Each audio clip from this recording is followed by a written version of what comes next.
What is up, ladies and gentlemen? Welcome back to the channel and welcome back to another Lazy Sunday live stream. We're here. It's Sunday. It's 1 p.m. Central. You know we're doing our thing. The Ahsoka series came out. Shit sucks. JK. We'll get into all that near the end of the stream. Spoilers, I liked it. I know that might be a surprise, but... You liked it? Wow. Yes, I did. So, yeah, I was thinking Ahsoka talk near the end. As always. Sounds good. I'm Justin from Out of the Basement, and we have two special guests today. One regular, one not so regular. We got Zach here, Nate's replacement from Hola. Hello Black there. Series Cantina podcast. Back again. Last week, Landspeeder Luke was on replacing me. Now this week, Zach is replacing Nate. So that's just how it's going to work. Then we also have another very special guest from the 1313 podcast. We have Tommy. Let's go. What's going on, everybody? What is up, man? We haven't had you on in well over a year, probably. It might be approaching 2 years. Probably 2 years, yeah. Because the last time I was supposed to be on, I couldn't, and Jackson filled in for me. Yeah, Yeah. right. Because we had Jackson on not too long ago. But yeah, if you guys don't know 1313, that's three boys over there. Mm-hmm. So this is just 1/3. We got 1/3 of the 1313 podcast, and then we have 1/2 of Black Series Cantina. And 1/2. 75% of Black Series Cantina. Oh, Mike's only 25%. Oh, snap.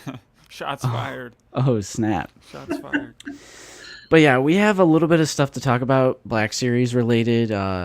It seems like everyone and their mother has the new wave already. Yeah. What's up with that? Which is like super fast shipping from CMD store, considering they're in Canada. I know Americans who have it, like Skywalker Already. Hendrix, Lukeness Monster, Landspeeder Luke.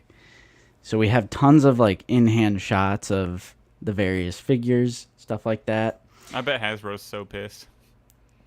Yeah, it's going to be weird when they do their fan stream this Tuesday and it's just the reveals. Yeah, the next wave. Hey, guys, Yeah. you can get these on shelves in summer of 2024. Make sure you go check them out.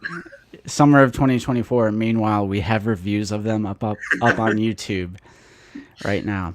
Hopefully And- they throw us one bone, like here's Balin, or here's Yeah. Shin I need Hati. them. Need them. Oh, yeah. Just give us something else.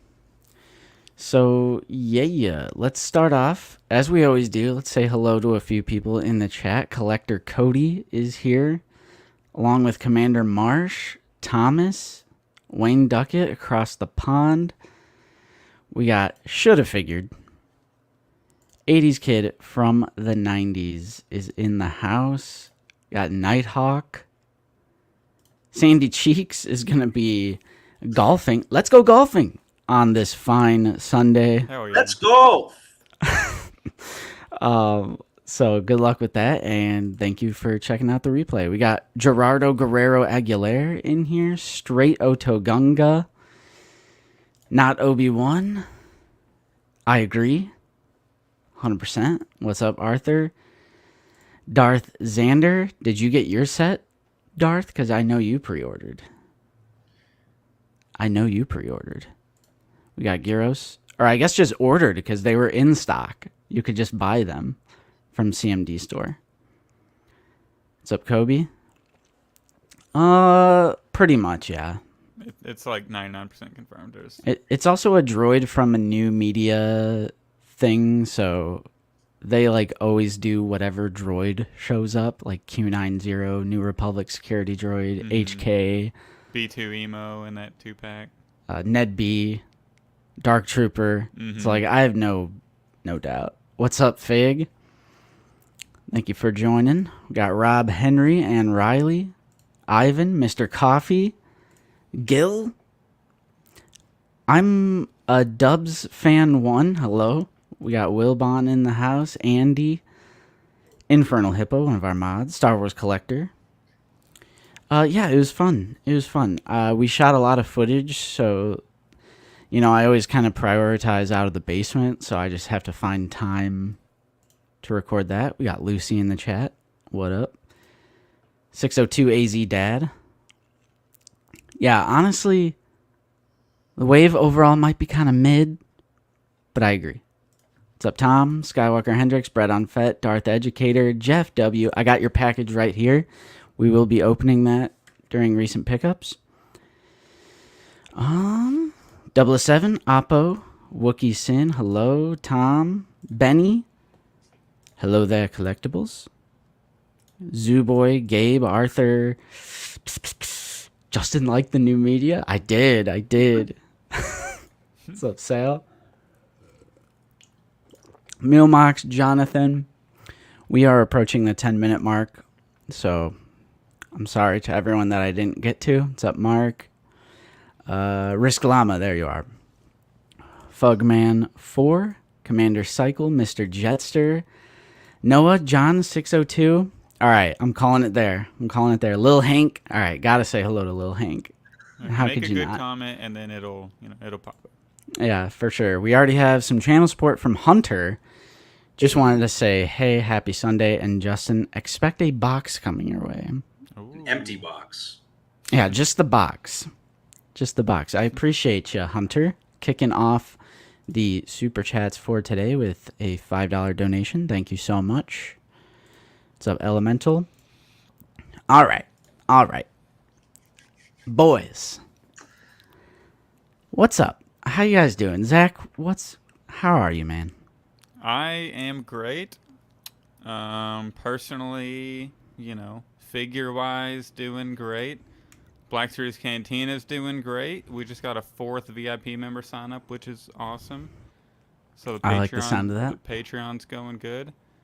But also, quick plug, we're going to have Nerdzoic on this Thursday for our next podcast to talk about some leaks and, stuff like that. So this should be interesting if everybody wants to check that out. Yeah, that'll be interesting. Here's a comment from Nate, because I totally forgot to mention Nate is not here because he's on vacation this week. With his girlfriend, he's going to Tennessee. Ooh, swing by, Nate. Yeah, right? I got a basement you can stay in for free if you need it. That's what I'm saying. It's a nice basement, too. If the car breaks down in Louisville, we're close to it, I can come save him or something. Yeah. So, Nate is on vacation. And then next week is actually a holiday weekend, so I believe we're not streaming next week either. I'll be at my dad's in Wisconsin. Nice. We're taking too many streams off, I'll say it. You're not committed. We're not committed. Yeah, we're falling off. We also got Landspeeder Luke in the chat. What is up, Landspeeder Luke? End of the channel. And, you guys know him. You love him, Zach. Black Series Cantina. He's been on probably around 10 times now. Probably more on it. Maybe more. Probably more. We need to go back and count. I'll do that one day. True, yeah. But Tommy, considering 1313 is more of an occasional guest, why don't we go ahead and just explain what the 1313 podcast is and what you guys do? Yes. So I am, as Justin said, I am 1/3 of the 1313 podcast. I do it with my two best friends, Jacob and Jackson. We started the podcast about 2 years ago. That's our main thing, a weekly Star Wars podcast. We talk about new media, books, games, whatever. But we also really, really like collecting Star Wars toys and collectibles. So as you can see behind me, I kind of dabble in a little bit of everything. It's mostly Black Series, but I do all different kinds of stuff. We do reviews. We do interviews. We do a little bit of everything. We kind of dabble in all the different. We do the costuming a little bit too. So recently over the summer, we kind of all took a break and kind of dialed it back a little bit because Jackson was doing some training out of state. I was starting my career and moving, and there was just a lot going on. So now we're back in it. We're about to ramp it up for the fall. Okay. Start getting the content flowing back in almost daily. So we're really excited. Nice. And you guys just had Vanessa Marshall on your show, Big get. which I thought was insane. Yeah. Of That course, Hera. Yeah. Yeah, the voice actress for Hera. Jacob and Jackson met her at ICC-Con, which I wasn't able to go to, and I'm forever going to regret that. But they gave her a business card of ours, and she reached out to us from her personal Instagram like a week later and was like, hey, let's do an interview. And so we set up something in August, ended up doing the interview. And I just have to say that my favorite thing about her is that she was exactly the same when we were recording as when we were not. There was no like, she didn't have to turn anything on, you know, when we started recording. It was just, she was who she was the entire time. And we like did 2 takes of the podcast with her because we started to do it, and she had some dude like leaf blowing outside her house, and she got like really mad about it and was like, this is so disrespectful to you guys, blah blah blah. And we were like, we don't care. And she was like, can we just restart? Like, can we just like, I want you guys to have like the best content possible. So right, she's just super super nice, super thoughtful, and she actually like texts us regularly now, which is like super weird to say. Oh hell yeah. Yeah. Awesome. Yeah, no, that is truly amazing. That's like one thing that doesn't happen on our channel. Like we don't really, because it's like action figures, you know. Mm-hmm. So it's like it just wouldn't. I mean, it'd be cool, and I would still do it, but I've never like put effort into trying to get like a Star Wars alumni person. Yeah. Right. On. I tried to get Daniel Logan on, but that was also when I had my really big account. I felt like I had a little bit more, you know, like before the collapse. But so we've tried. Hopefully we got Mike's working on one though, so we'll. Yeah, I mean, yeah, numbers at the end of the day don't matter as long as you have a good like personality. I think that's my opinion, at least. Yeah, I'm jealous. Okay. Yeah, for sure. What's up, Steven? Yeah, so that's awesome. I dropped both links, Zach's Instagram and then the 1313 YouTube. I'd recommend both. I listen to you guys all the time at work. That's actually kind of how I just have audio going. You know, headphones while I work. It's Black Series Cantina, 1313, a few others. But yeah, I'm a fan of both, and I would recommend everyone check both out. Also, we got Commander Cook coming in. Howdy! Here's some credits. Thank you so much, Commander Cook. Second donation of the stream. Shout out to Hunter and Commander Cook. Thank you, guys. Commander Cook just made a Commander Bakara figure. I saw that. Looks awesome. Insane. It does. Classy. Oh, TV just keeps recording. You gotta. The neighbors are mowing. You just gotta do it. There's also a gun range next to Nate's house. So, like, that's like something only I hear in the big, like, studio headphones. I don't think it actually shows up on the actual video, but there is a gun range next to his house, too. So, yeah. All right. So, some of this is going to be a little repetitive if you watch Figure It Out.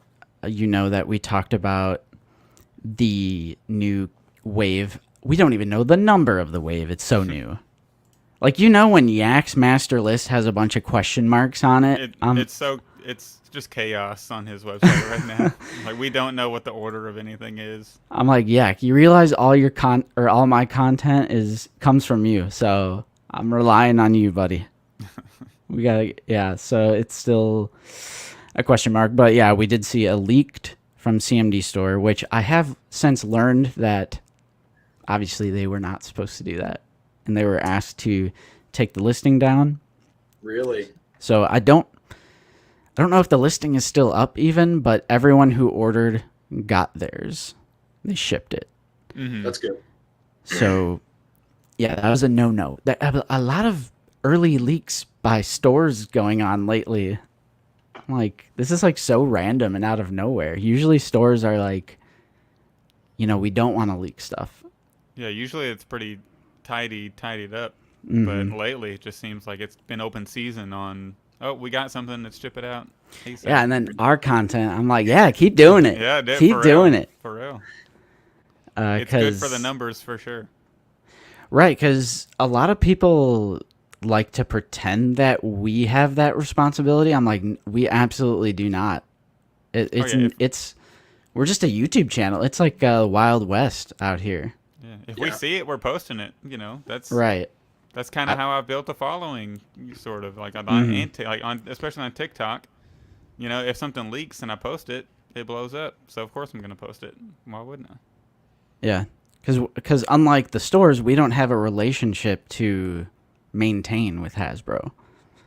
Unlike what some people will say about us. I don't know. They're in your pockets. I'm not the ones getting those Hasbro boxes. That's all I'm going to say. I've never gotten a Hasbro box. Well, that's what you say, but you and Nate just happened to be wearing the helmets that got re-released first. I mean, nice try, Justin. Nice try. That was a kind of a funny coincidence. I'm like, It's like they pay attention and you know it. Yeah. Right.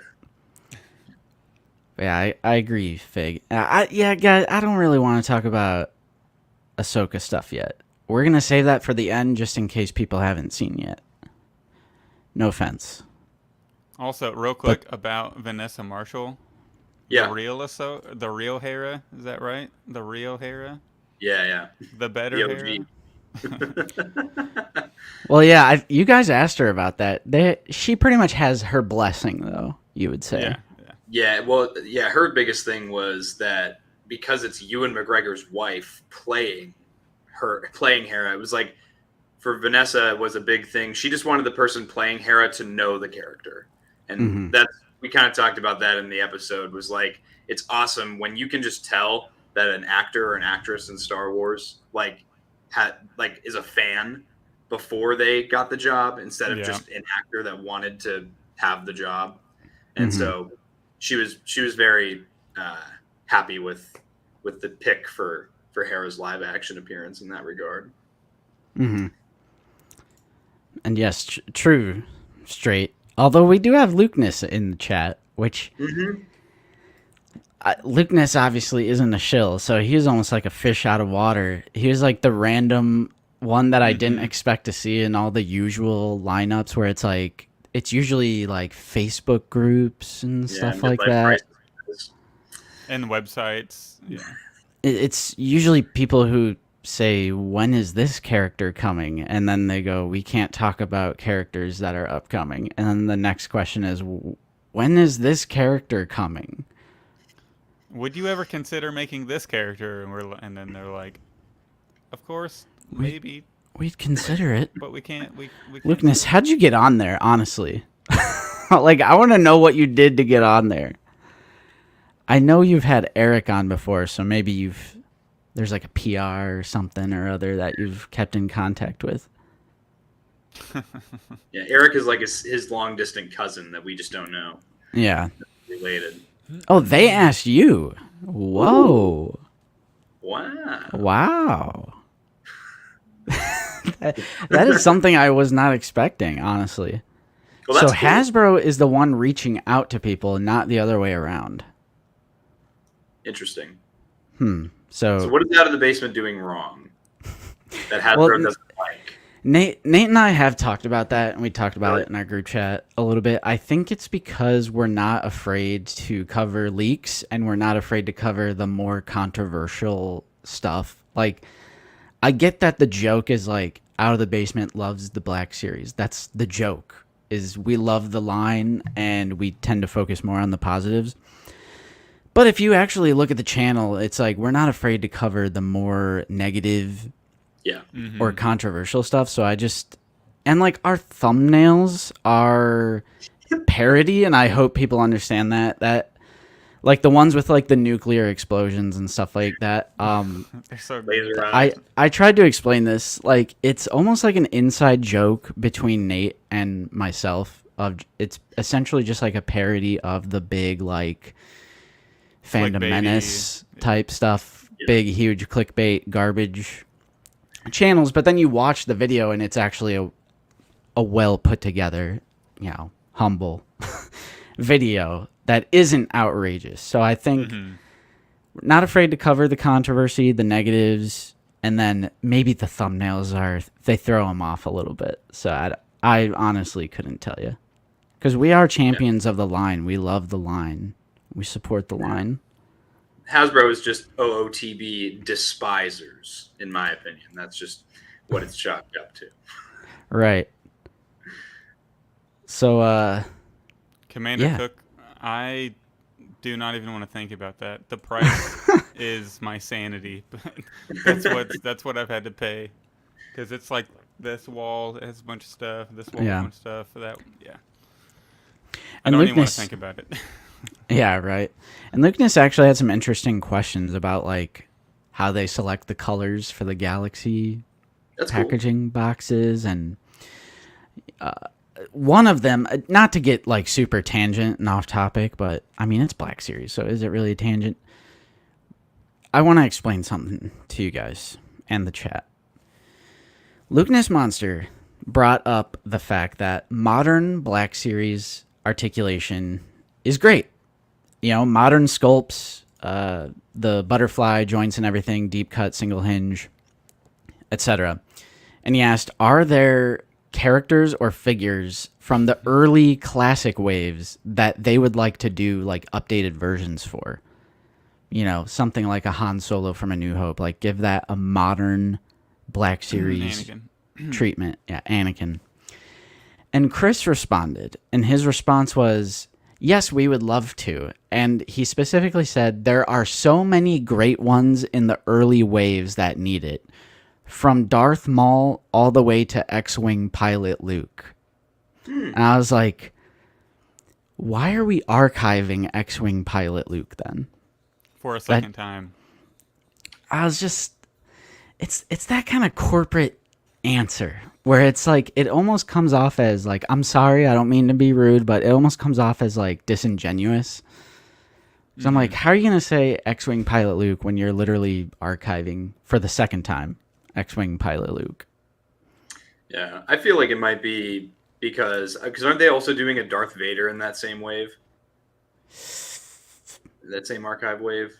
Yeah, it's a Stormtrooper Vader. Stormtrooper Vader. Yeah, Luke, I think honestly it's probably like that corporate thing where when people think Star Wars, they think Luke Skywalker, Darth Vader. So if they have another Luke Skywalker and another Darth Vader on the shelves, it might, in their minds, entice, you know, Joe Schmo walking down the aisle to go, oh, I like Star Wars. I'll take a Luke Skywalker figure, you know? Mm-hmm. Yeah, and they don't got to pay to have the new mold made, which they would make money on it if they made a new mold, because everybody who already has it would buy it, and the casuals would buy it, but they don't want to invest the new mold money, and they know they can make money off that mold for the fourth or fifth time. How many times has that mold been on a body?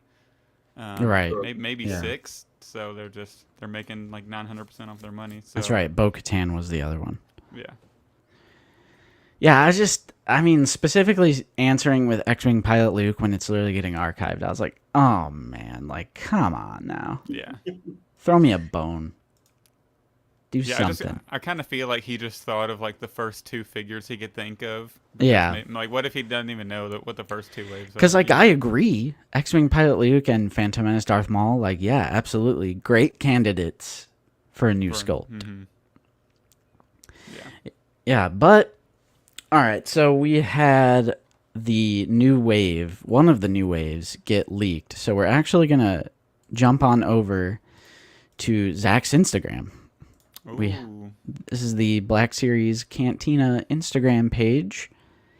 And we do indeed have, this is from Reddit user Fengary. Fengary. Yes. So shout out to that person for getting us some pretty solid picks. Ezra. So I've seen like some comments about the hair. Oh yeah, TF is wrong with the hair. I honestly prefer this, I'm not going to lie, because I just think the coif and having a nice hairstyle is just better than a buzz cut. I'll say it. Yeah. Mm-hmm. He looks job interview ready, and I like it. Yeah, we do have the generic The description for Ezra Bridger is set after the fall of the Empire. Ahsoka follows former Jedi Knight. Ahsoka the series follows former Jedi Knight Ahsoka Tano as she investigates an emerging threat to a vulnerable galaxy. So this is similar to like the Kenobi descriptions, where instead of a description of the actual character, it's just like a vague description of the show. Mm-hmm. Probably for spoiler reasons. Mm-hmm. But this is essentially a season 4 Ezra. Oh yeah, 100%. It's about as close as you can get. Granted, it does have the Sabine modifications on the emitter here. Have we seen anybody compare the one that Sabine comes with side by side with that? We should have asked Luke to do that. Yeah, someone sent some pics in the Discord. Okay.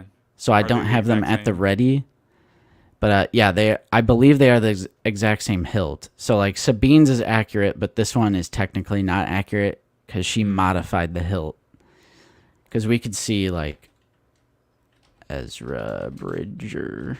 So according to Huyang, that's not even Ezra's saber anymore. Yeah. True. Because like his saber doesn't have this like that kind of Cal Kestis long emitter. Yeah. Kind of hard to show you guys in the moment, but I still think it looks good. I'm picking this up. Oh, this is a pickup for sure. All I've wanted day. season 4 Ezra for so long. It's been on my top 10 list, like number 8 or 9 for a while. So, Right. And I mean, because some people are saying like, I'll wait for an actual real season 4 Ezra, but they always prioritize live action. So if there's like a live action look to go off of, that's the figure you're gonna get. yeah, that's what they're gonna use. Yeah. I mean, if you think about all the new media stuff we really don't have anything from Mando season 3, Andor season 2 is coming up. You know, if they ever decide to do Tales of the Jedi stuff, I think with that, and then they're also doing a lot of Clone Wars stuff lately, I think it's really unlikely you're going to get another Ezra Bridger on top of this one. Mm-hmm. Facts. I mean, I suppose, Seth, but is it removable? Because that looks like it's just part of the sculpt. You could always just chop it off, make it flat. I suppose. Can we talk about the Chopper re-releasing in a new box? Is there literally any difference between the figures on the Rebels mural? I don't think there is. I think it's slightly different, I want to say. Like the figure? No, the mural. Yeah, the mural is different. Yeah. Oh, is that what your question was? I'm sorry, Wookie. Yeah, the mural art is different, but the figure is a repack. But the accessories have a different placement in the... in the... I just deleted the photos from our episode, too. Unless I still have them. Because I made like a side-by-side comparison, and of course I literally recycled them. Because I only keep the video and the thumbnail when I retain my content.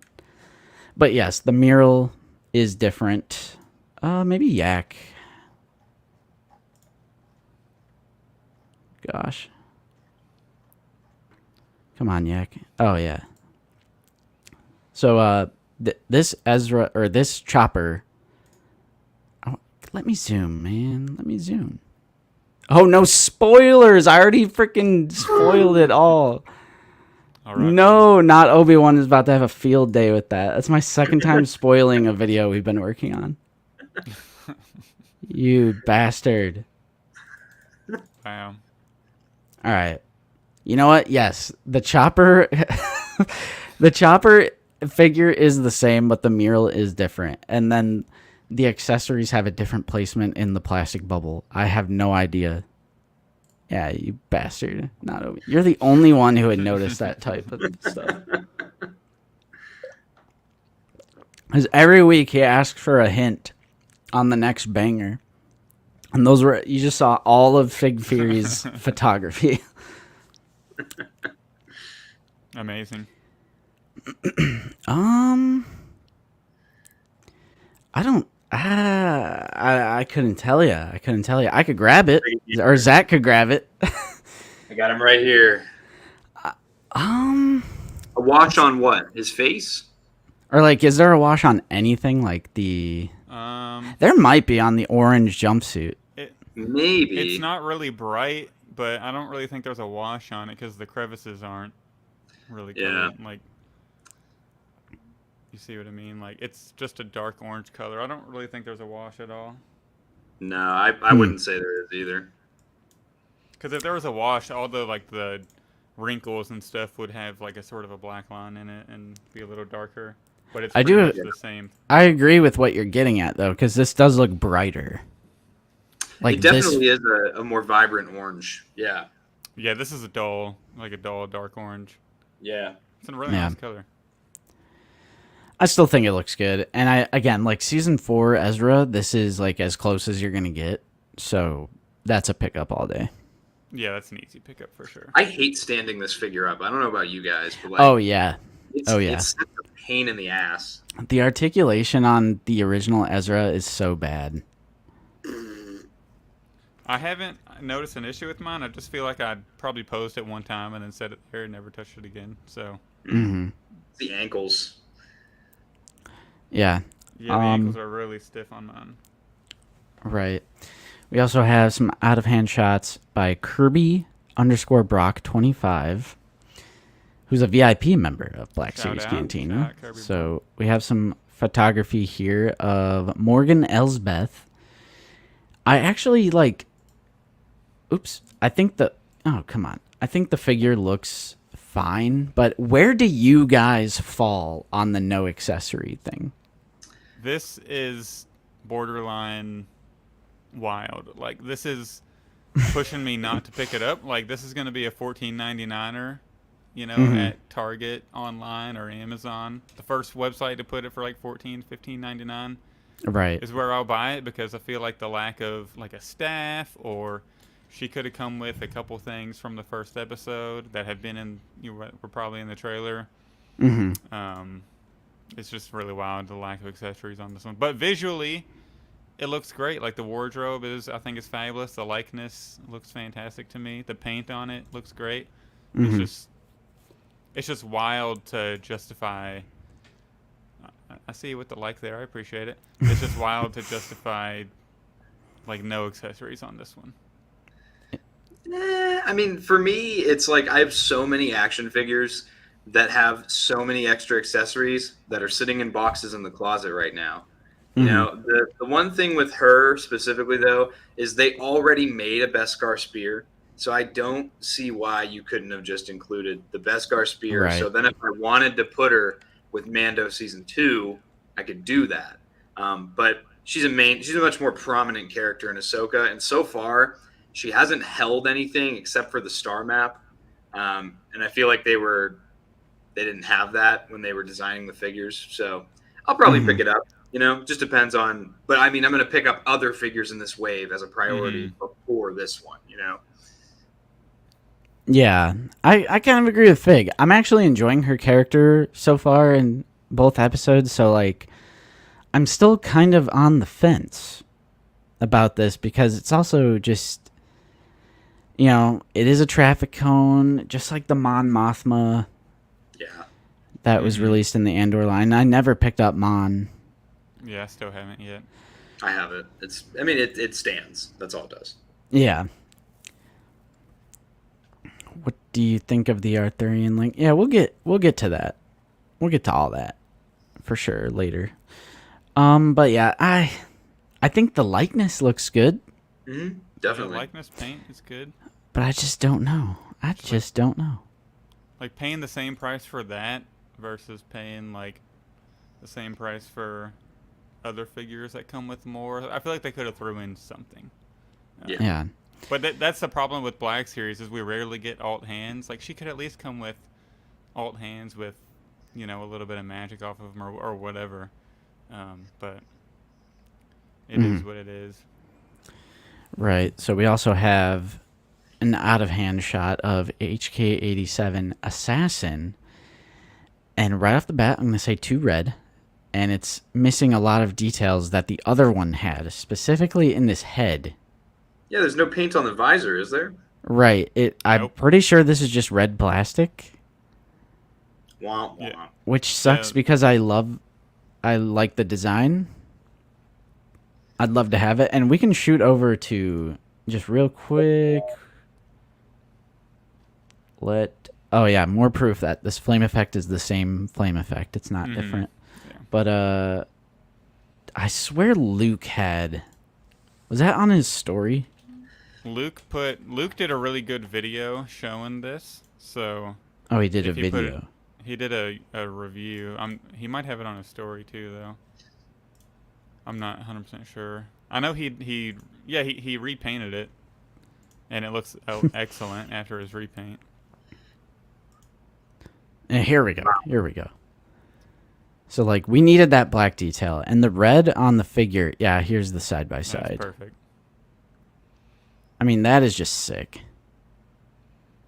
Yeah. Yeah. All it needs is like a dark wash and a matte spray. Right, because he didn't. That's not a repaint. He just added a wash, right? Yeah, he matte sprayed it and then added a wash. Yeah, right there, a black wash, and then painted the visor black, and there you go. And then put some paint chipping, the silver chipping on the mask, and took it to a whole nother level. Right, because it is just missing all of that detail. I mean, I like the color red, so when I see it at first, I'm like, ooh, it's red. It's the synthesized collection.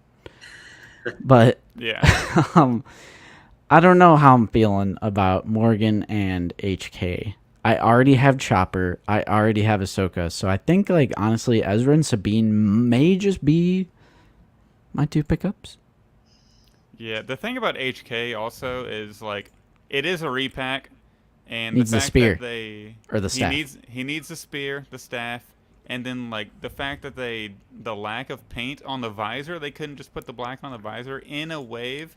That we've learned that they budget out the figures by wave. In a wave where there's already 3 repacks, you couldn't put that little wash on that, and paint on the visor. So I still don't have the original HK. I know people said it has trouble standing, so I'm gonna get it here eventually, but I don't know if I need this red one. And if I do, I'll definitely, put a black wash on it for sure. Do the lane speeder Luke method. What's up, Commander Bly in the chat? Hey. What's up? I just got him a new Gundam model kit at Hobby Lobby yesterday. Ooh, nice. Yeah, Jayhawk, I gotta kind of agree with what you're getting at. Honestly, let me ask you guys this question after I show you the photo from Landspeeder Luke. This is the mural, which everyone loves seeing the mural. Mm-hmm. It's dope. I think Hera comes after HK. Probably. Maybe. Or no, is that Huyang? Or is it Chopper? Or is it? No, Chopper's Chopper is in Rebels. That's right, yeah. Why is Chopper not in the Ahsoka packaging? Rush Wave, maybe? That's a kind of a good point. So, to your point, Jayhawk, Jedi, do you guys think this is like their response of this mentality that people have that as adult collectors, we need to have the figures with the show? Because that's always been a criticism of the Black Series, is like a figure from Kenobi will come out like 6 months later, and there will be like, where was this when it actually aired? That's kind of a critique.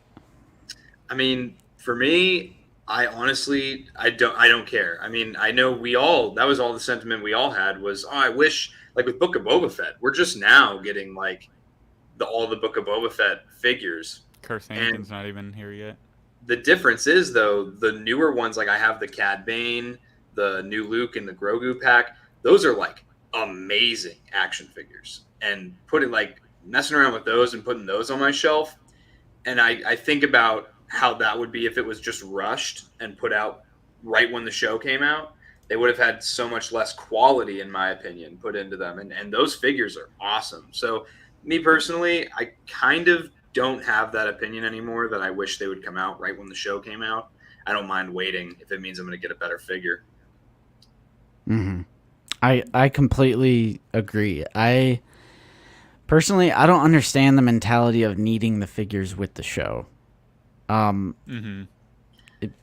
If it's like a relevancy thing, I don't know, because I still buy figures from A New Hope, and that released in 1977. Or I should just say Star Wars, because that's what it was called. I still buy Star Wars 77 figures. I still buy Empire, Return, prequel, trilogy, Clone Wars. All that stuff, it's been decades. Mm-hmm. So, like, I've never understood the thing where it's like, I need the figure as the show is coming out. If I like the show, I will still like it 5 years from now. 5 years from now, if they release a Commander Vaughn or a Gar Saxon, I'm going to be picking that up. I'm not going to go, well, they should have released this when the show was out. You know, if I like it, I like it. So it's a mentality I've never understood. And I think it leads to inaccurate figures with Imperial Crosshair, Captain Rex from Bad Batch. And I think it can lead to even something like maybe a little less paint or a little less detail. They don't know what accessories to come with because they haven't seen the show. Because we know for a fact that the Hasbro designers, sometimes when they're seeing something on screen, they're seeing it for the first time when they're watching it on Disney+. Like Grogu, like Black Chrysanthemum from Book of Boba Fett. So, I don't know. I'd rather wait and get better figures. Yeah. Well, Commander Marsh, the only pushback I would have on that, like, we're not arguing Hasbro's reasoning for being like releasing stuff with the show, because of course they want to get stuff out as soon as possible. We're just saying whenever adult collectors personally say, why wasn't this out whenever I was watching episode 1 of the show? Like, we're kind of critiquing the critique of them saying, like, why isn't this coming out as I'm watching the show? And I agree with them too here. Like, I don't need it as soon as I don't need to walk into the store after watching 2 episodes of Ahsoka and demand that the figure's there. I'm fine waiting if it means having more accurate figures down the road. Now, in my opinion, though, if it's a movie that I go to the movie theater to see, then that's a different story, because that was one of my fondest memories as a kid, was going and seeing Star Wars, the Clone Wars movie in the theater, and then going to Target, and all of the main characters were action figures that you could buy right off the shelf. So I think, like he said, from like a kid's perspective, I think for like the experience of going to a theater and seeing the movie versus just a TV show that you sit and watch on a streaming service, I think for like a theatrical release, it makes more sense to have stuff come out in tandem with the film. But we haven't had a movie Star Wars in a long time that hasn't had figures come out with it. So I feel like that, I think most people are just complaining about, I guess, when you watch the Andor show and you go to the store looking for stuff and there's absolutely nothing there. Yeah. Except for maybe a shirt or whatever. But yeah, I think lately either way though. Like the Kenobi series, we had Reva like a week, the people had Reva before that show was even starting. So yeah. Yeah, I think I agree with Sean here. I think that's just the difference between marketing to children and marketing to adults. Because, like Hot Toys or, a lot of the other collector lines. Because Hasbro does refer to Black Series as an adult collectible line. I don't have the numbers. I don't know how many kids are buying $36 Boba Fett figures. But, if I had to guess, I would say adults probably beat out, like, for Black Series specific. But as collectors, we also live in a bubble. So I have no idea, like, maybe there are more kids purchasing. I just find that crazy, but... Also, kids are always on to the next thing. Like, as soon as, like, the next movie comes out or the next video game comes out. So, of course, like, marketers want to get that stuff out as soon as possible. But for us adult collectors, I feel like that's... I've never complained about not like watching a show and then figures not being there. Because like I get what you guys are saying in the chat. Like when the new Jurassic Park movie is out, you go to Target and there's like this big, huge Jurassic marquee standee and like all this product. But that to me seems more like a children thing, because that is relevant right then and there. It's like a big smash hit blockbuster currently in the movie theater. It's like we got to market it. We got to like get this and that. But it's like Star Wars. It's like we're still buying stuff from decades old media, and it doesn't matter to us that it's older media. Yeah, like the cartoony Teenage Mutant Ninja Turtles movie that's out right now. We're not going to see that stuff on the shelves in 2 years, so they have to sell it now. So it's just a whole marketing ploy, and so yeah, you all hit it right on the nail there. Yeah. Why does it say +4 age on the packaging? I think that's for choking purposes. I don't really think we're marketing to 5-year-olds. I think that's just like, hypothetically, if a child was playing with this, they could be mature enough to not choke on the toy once they reach 4 or above. Which Morgan Elsbeth, funnily enough, does not have a choking hazard on the box. Because there's no accessory. Did you see what Luke did with his Morgan Elsbeth? He replaced the hands with a Marvel Legends Eternals figure to make it more like witchy and magic. Oh, cool. Or instead of just like 2 hands with circle hands. So if you find one of those really cheap, it'd probably be worth it. Yeah. Yeah, I don't know. There's just a balance between getting it right away and then waiting. Yeah. I'm fine waiting. We have a shit ton of stuff on pre-order anyways, so like, it's really not a big deal if they're not. To me, if they're not like hitting stores right away when I'm watching the TV show. But yeah, I mean, if you guys wanted to see those figures in even deeper detail, I know Landspeeder Luke has a video. Skywalker Hendrix, Lukeness Monster, I think, had Ezra. So that's definitely cool. How do you guys feel about the first in-hand shot of the 501st Trooper? Very nice, from Jedi Trek. I'm happy the blue looks better than it did on those those shots of it, the original shots, because it looked super aqua blue, and it was really a turnoff. I think somebody in my comments actually posted loose pictures of it, so I think somebody. Click that right there. The one below. No, the one below it. This? Click the in the comment. This? Yeah. Yeah. Oh, snap. Okay, shout out to B. John No Star Wars. Right. B. John No Star Wars. Okay. Brandon. Nice, dude. The helmet looks so much better than the promo shots. And the fact that it's a pop-on and not a replacement is pretty impressive for how solid it looks. A nice straight black line on the brow. Looking good. Yeah, this one really fixed a lot of the little tiny nitpicks that I had about the 2020 Clone Trooper body. Yeah, the knee pads being my biggest one. That was... Yeah, I'm really happy with this action figure.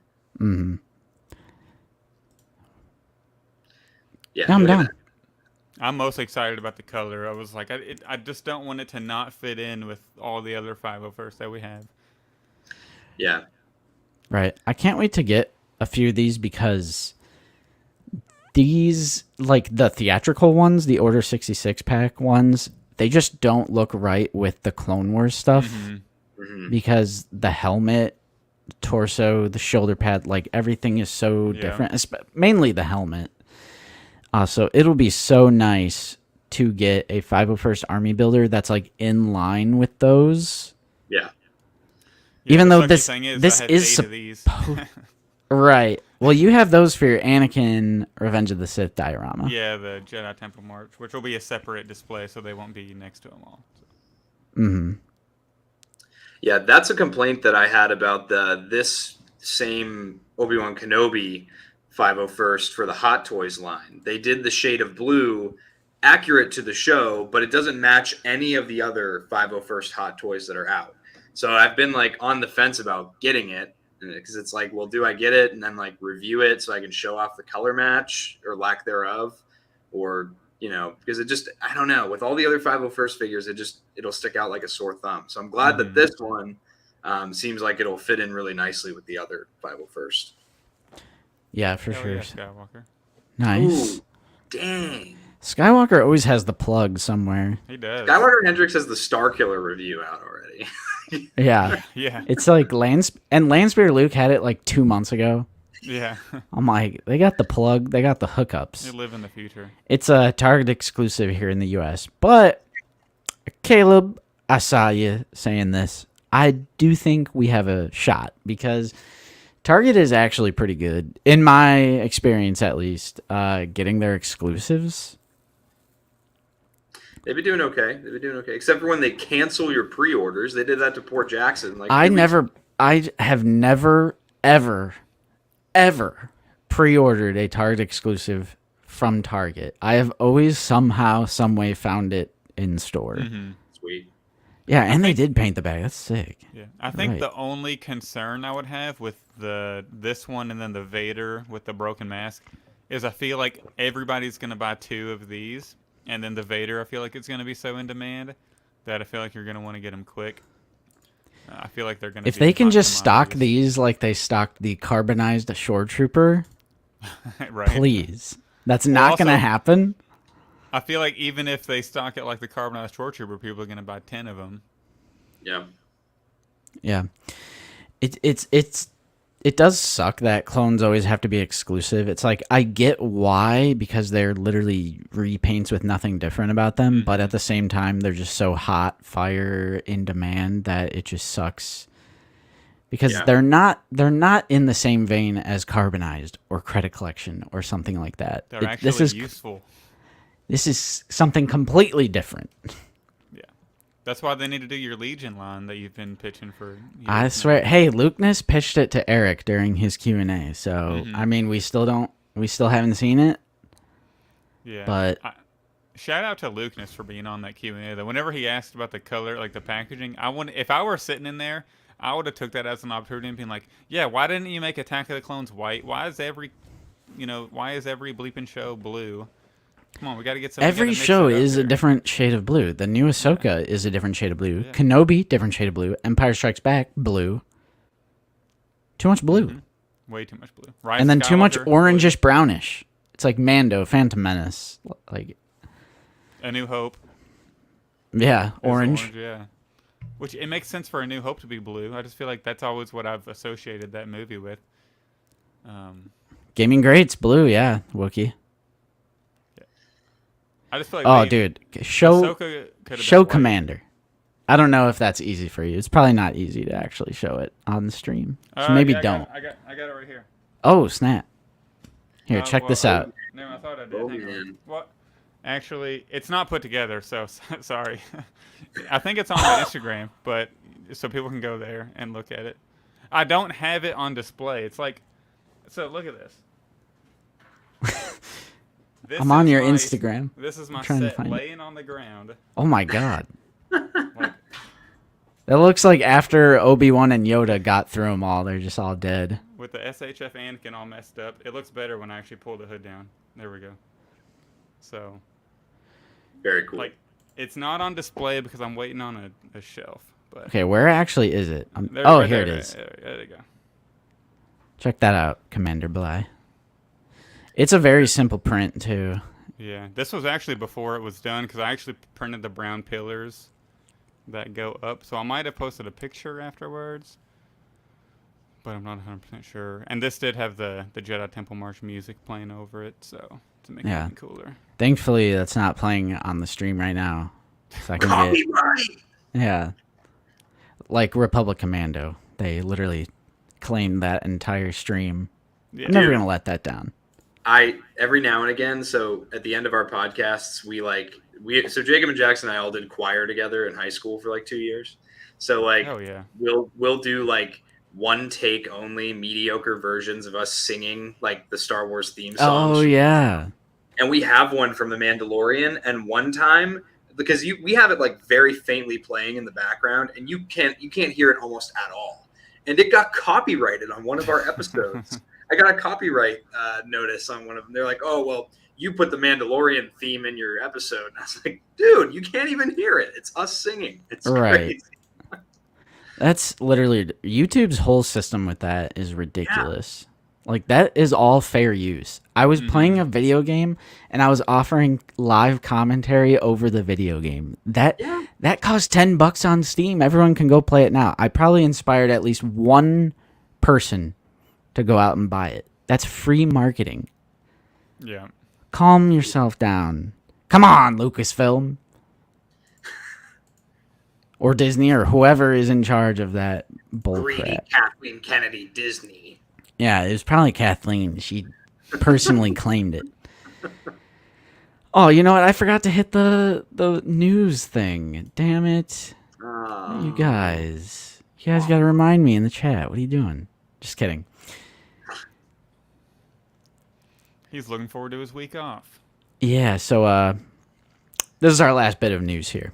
We have the mural art here teasing quite possibly Huyang, which this is from yakface.com, the GOAT. And I think it's safe to say Huyang is coming to the line. Oh, yeah. And I'm down for that because Hasbro always kills it with the droids. Great articulation. Except for their legs. Yeah, they got to work on that. They just have trouble standing. But visually, in modern, they're great. They just make the legs a little thin and they're kind of imbalanced. Yeah, just tighten it up, man. Get some Kiki fixed loose joint. That's what Mike always recommends. I still haven't purchased any of that, though. Yeah, or like Mod Podge. 3D print a lot of those little Luke hex stands and then just use a little individual base. That's what I do. Yeah, that's going to be an instant pickup for me. That's one that it could come with no accessories, and I'd buy it because what accessory does Huyang carry around? You know, and he's brand new head to toe. That's a good point. What could he come with? They're going to give him a lightsaber hilt or something, you know. Yeah.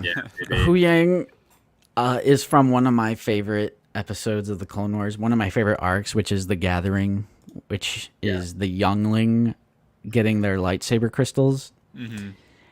I love that. I really love when they dive deep into the lore. Like, I love the not zany, but like just the super deep lore stuff, like the Mortis arc and stuff like that. Give me that lore. So, and like, I've always been a fan of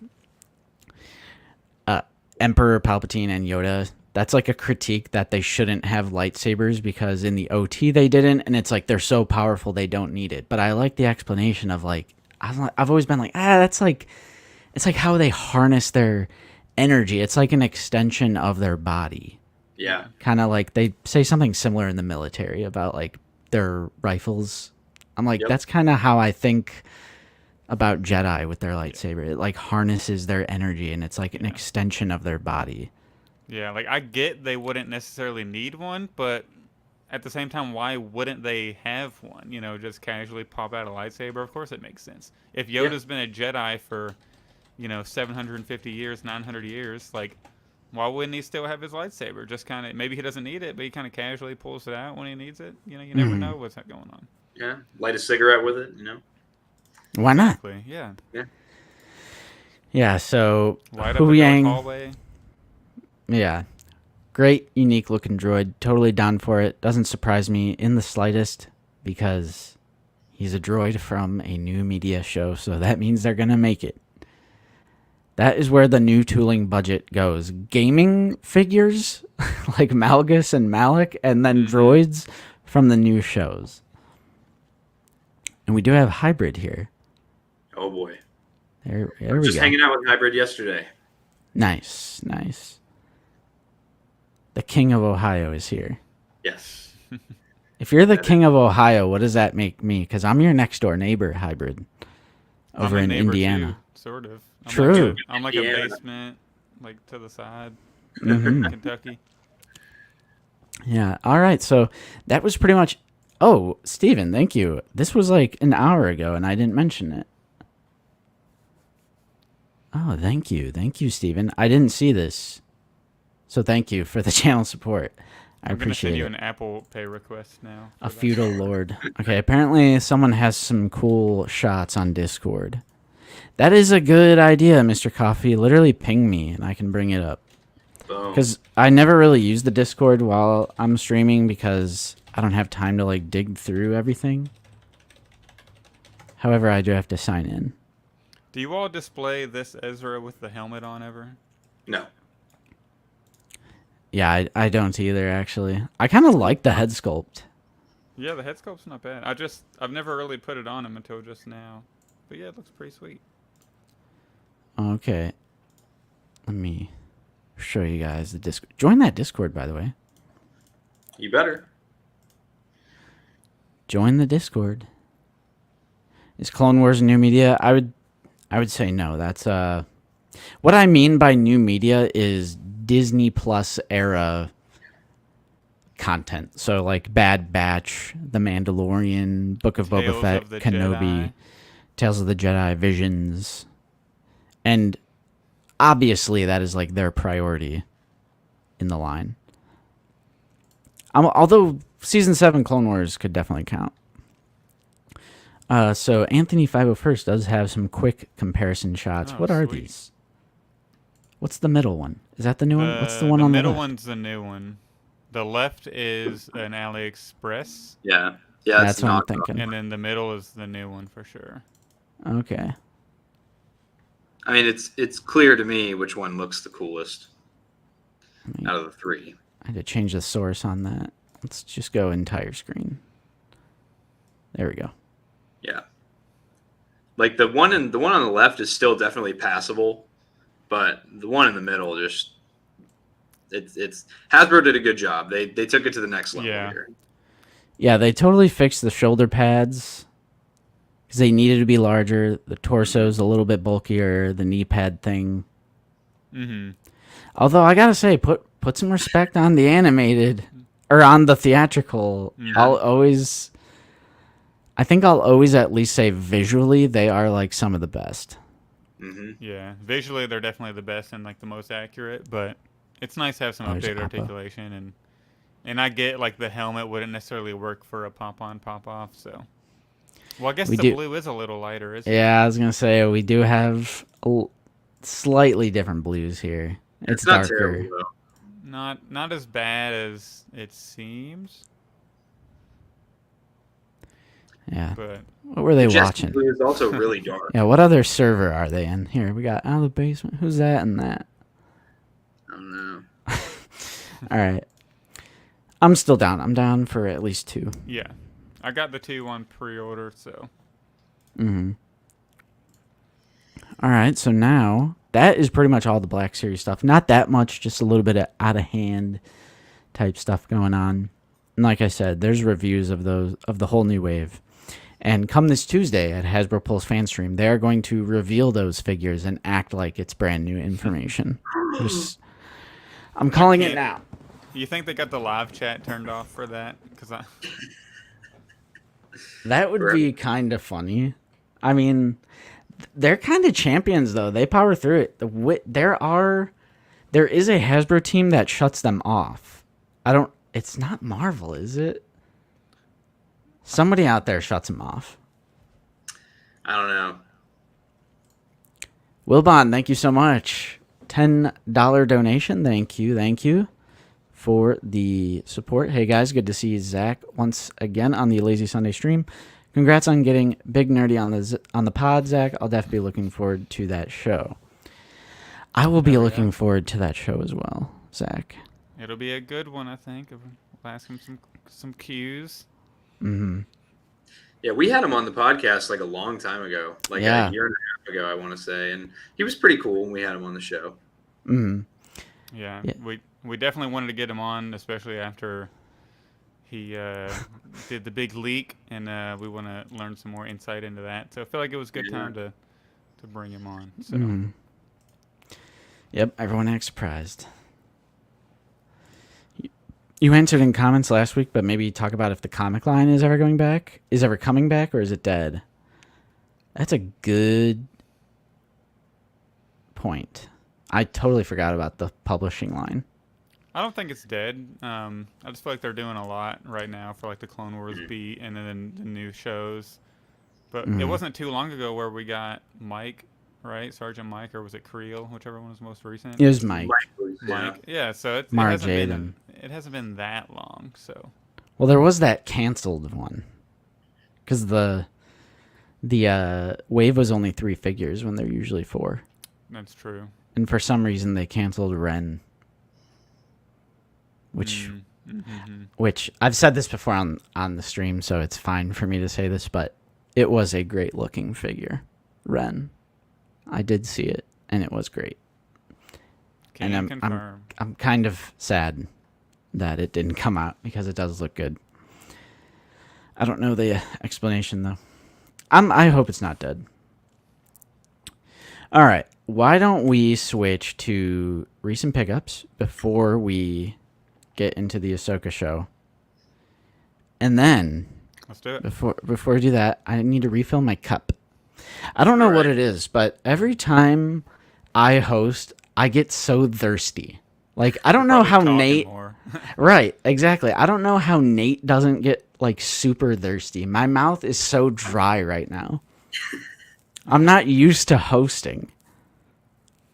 Nate is probably relaxing. He's probably the passenger princess right now. He's probably sipping on an ice-cold Mountain Dew. He's probably, at this time, he's probably driving through maybe Kentucky. Maybe they're in Tennessee already. What if he was in Louisville? He could pop in my room, be on the chat. Wouldn't that be hilarious if he just opened the door and walked in behind you? We should have timed that. We should have timed this better if I would have known. All right. That would have been like amazing if he just pops in. But yeah, me and Tommy will. And he never uses the restroom either. Like, he's insane. He's an alien. I hung out with you two for like 3 days straight, and I never once saw him walk in a bathroom. The man's wild. He has a. I was all up in your bathroom. Yeah, I was tearing it up. Spent more time in the bathroom than hanging out with us. Yeah. Absolutely. Absolutely. Yeah. All right, but I will be right back. Zach, if you want to kick off recent pickups, or should we call them fine additions since you're here? We can either or. We'll do fine pickups. It's a fine pickups. All right. Pickups. This will make a fine pickup in my collection. So I'll start off with some stuff I got a little bit ago, but I do want to show off the Darth Malgus another time. Oh, yeah. He's just an absolute amazing, like, bulky figure, like, most likely figure of the year. I feel like the only other thing, so far at least, that could compete with figure of the year would be the Malik, simply because, like, modern articulation is great on this. And I feel like people are sleeping on this figure because of how cool the Malgus is. Mm-hmm. But, like, the soft goods lays perfectly on him. I really like the hilt holder, like, on the back. He's all filled up. The mask and then the detail under the mask is absolutely insane. So those are both, like, absolutely incredible figures. Okay, repeat everything you said now. Malgus and okay, Malgus. Malgus? Probably, oh yeah, that's right. You got him. Yeah, Malgus is probably figure of the year, but Malik so far is probably the only thing that can compete with him, in my opinion. And like, I feel like I said, people are probably sleeping on this one because of Malgus is coming in. Like, this is such a banger of a figure. Like, the details under the mask, the soft goods lays perfectly. Oh, there goes the saber. Really love that one. But other pickups, I did get the Luke and Grogu pack. Unfortunately, I pre-ordered this on Entertainment Earth for so long, and then as soon as it got delivered, it was on sale at Target for like $34, so I'll take the L. But the way to do it, if you have this set, and if you have like 4 other Grogus. Can everybody hear me okay? There's somebody in the chat that says they can't. You're good. So that's weird.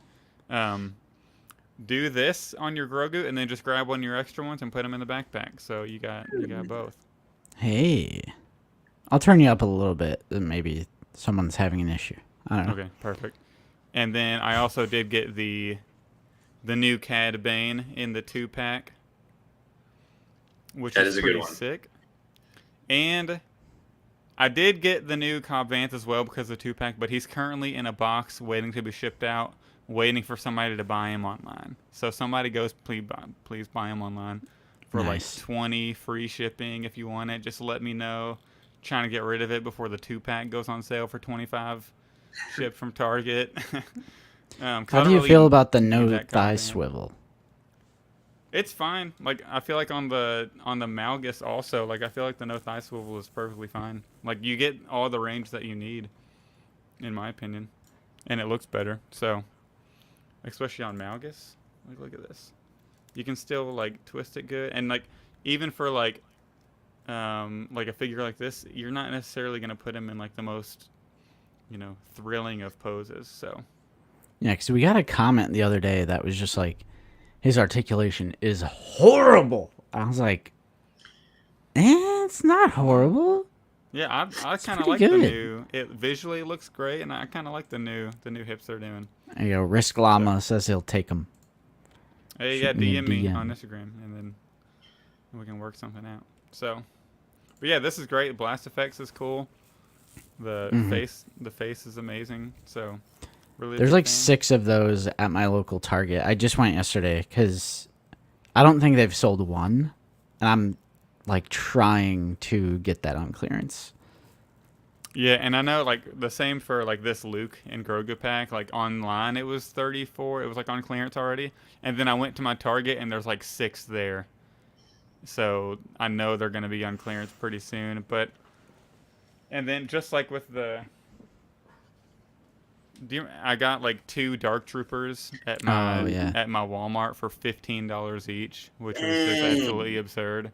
'Cause a long time ago, I saw that they had like 12 of them, and I was like, "Oh, those are going to be clearanced out. I'm going to wait to pick those up." But I already had 2 for my 3D print display, but I needed. Actually, I got 3 of them because the other 2 I bought are right there, and then this is going to be a giveaway for the Patreon Oh. members of the podcast. So. Nice. But yeah, so like I saw that they had a bunch of these. I was like, oh well, that's perfect. They'll have them on clearance one day. I didn't expect $15, but which is amazing. But so that's pretty much all I got. Well, I guess one last thing is the most recent So Old good, Master dude. Darth Maul. This is an amazing figure. Better than Clone Wars version with that ab crunch. It's better than A- Clone Wars. as a figure, yes. Like as an action figure, yes. But I still prefer like the look of the Clone Wars Season 7 one. So, hopefully that is a good answer. Holy crap, John! Found an entire case of Dark Troopers for 10 each. Oh, wow. Wow. When is that going to happen with the Endor Rebel? Because I need my second one. And every single mainline deluxe figure has gone on clearance at some point. Mm-hmm. Like of Yeah. the ones in Galaxy packaging where they extend the box.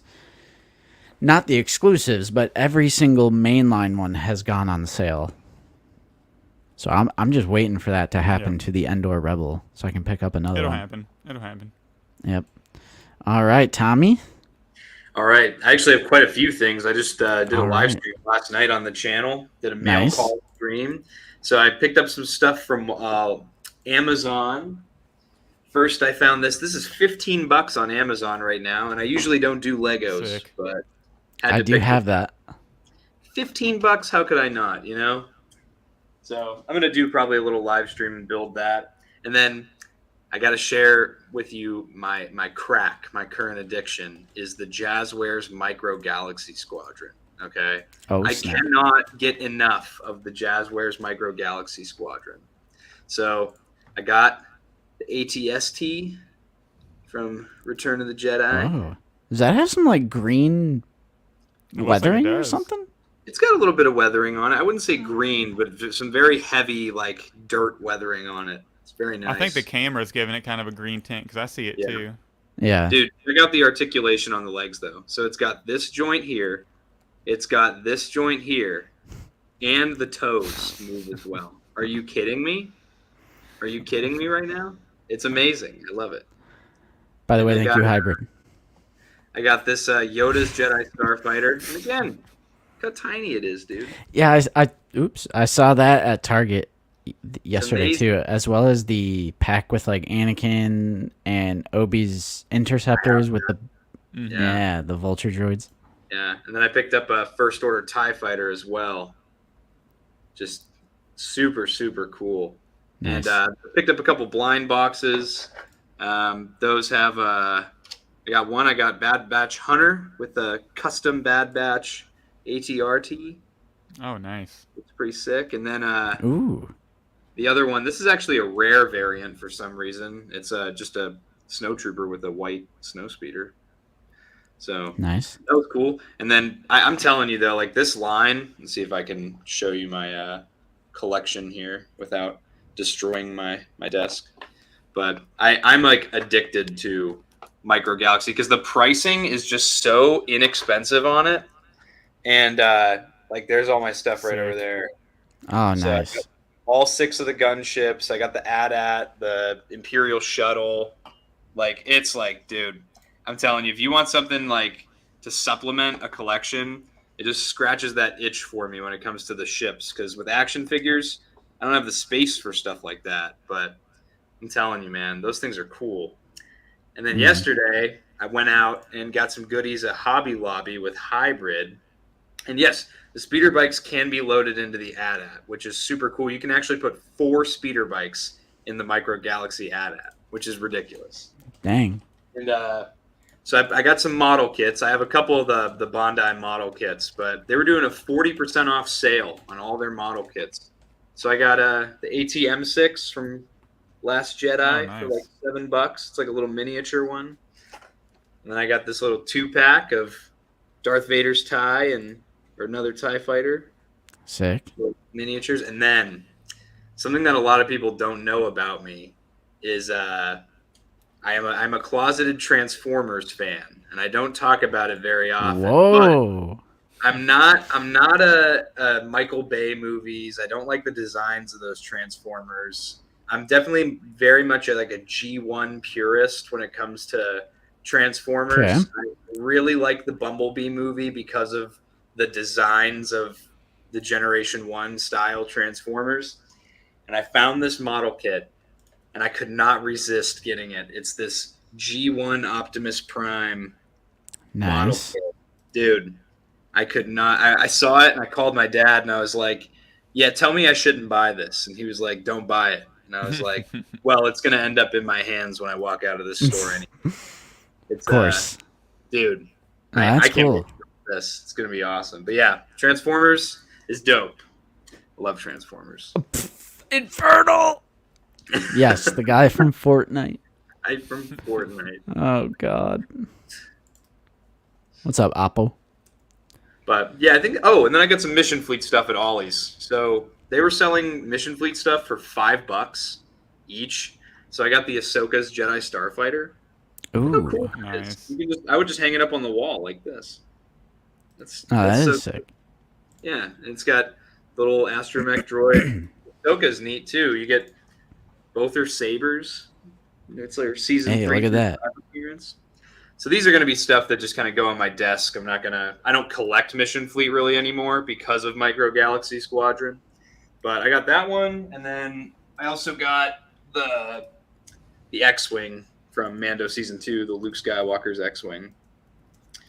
You know, $5. How could you not? Nice. You know? Very cool. Bro, Hybrid trying to get me banned by super chatting. So I'm obliged to bring it up. He's trying to get me banned, bro. Hybrid, come on the show right now so I can see your face eye to eye. But yeah, that's my pickups for the last week or so. Pretty cool stuff. Nice. Also, what's up? Magic Book of Horror. Nice pickups, man. Magic Book. Haven't seen that name in a while. Thanks for joining. Okay, so I got too much, boys. I don't even know what to do first. Just dive in. All right.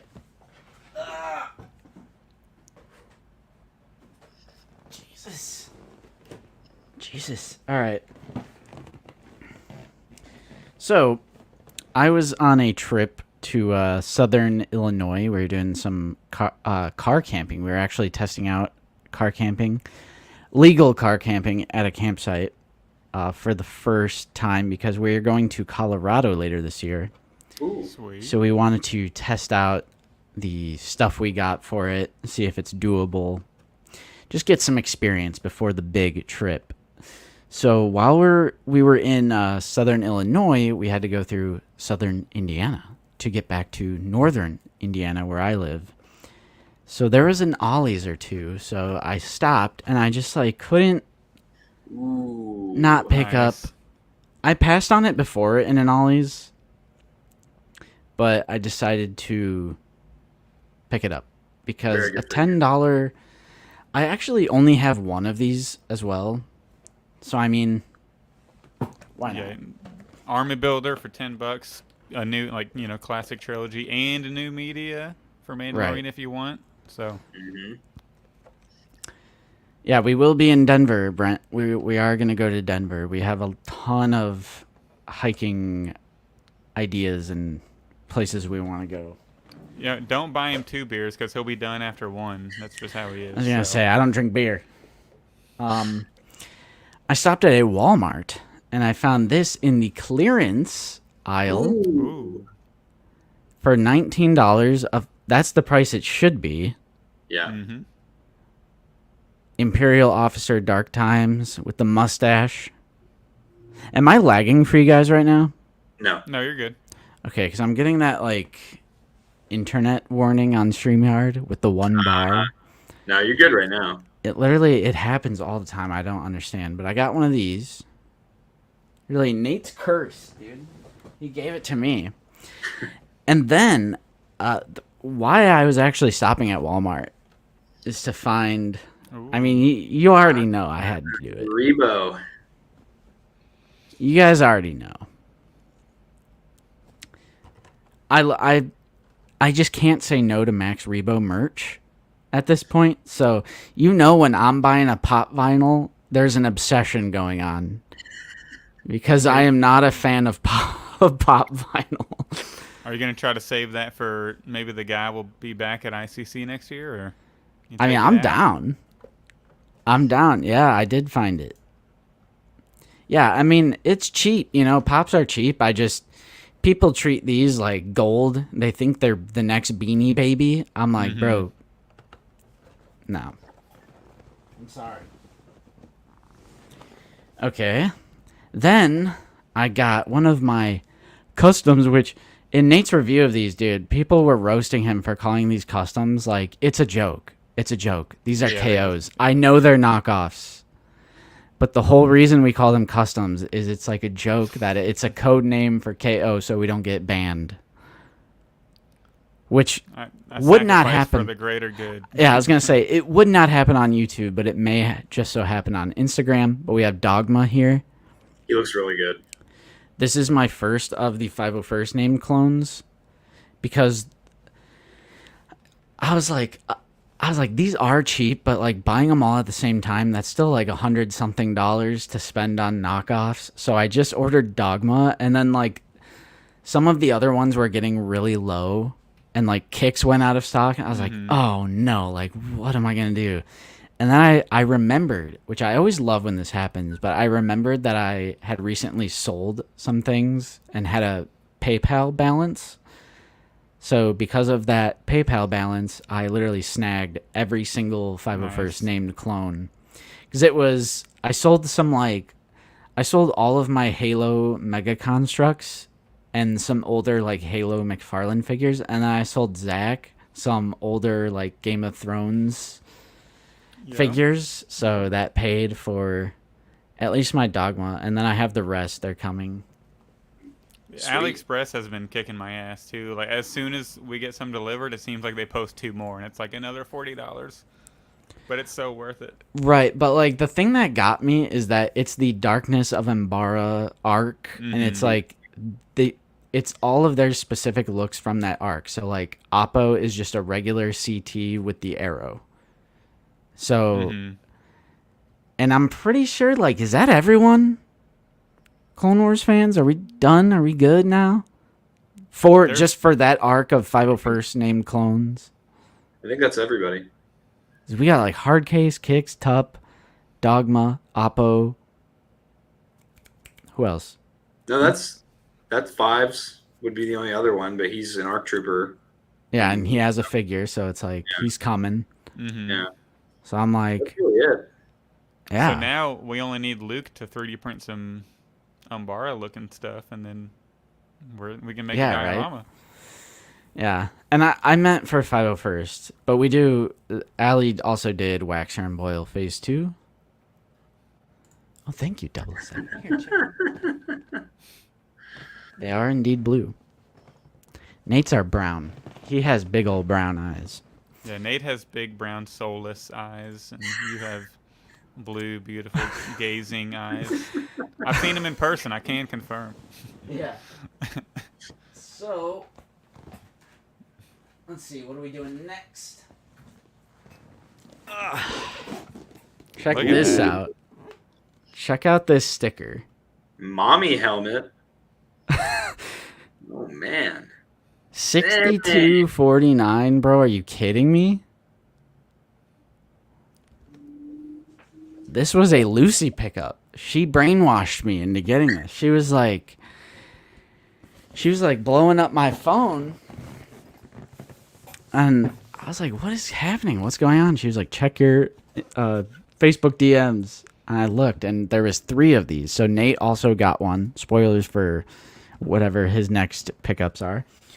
But yeah, she offered to go halfsies with me on this. So it was like 30-something bucks for each of us. And at first I was like, I don't know, like they take up a lot of room and like yada yada. And she was like, we'll get a new place eventually that'll be bigger, and then you'll have more room to display. I'm like, why are you trying to convince me to like have more pickups? Wait, didn't you just get a new place? You talking about another new place? I did, but I mean, it's not large. Mm-hmm. You know, like I don't have a basement or anything. Spoilers for Out of the Basement. What a phony! You're a phony. Yeah, but You're not out of the basement anymore. Nate does indeed have a basement, so Figure It Out is filmed from the basement. Okay.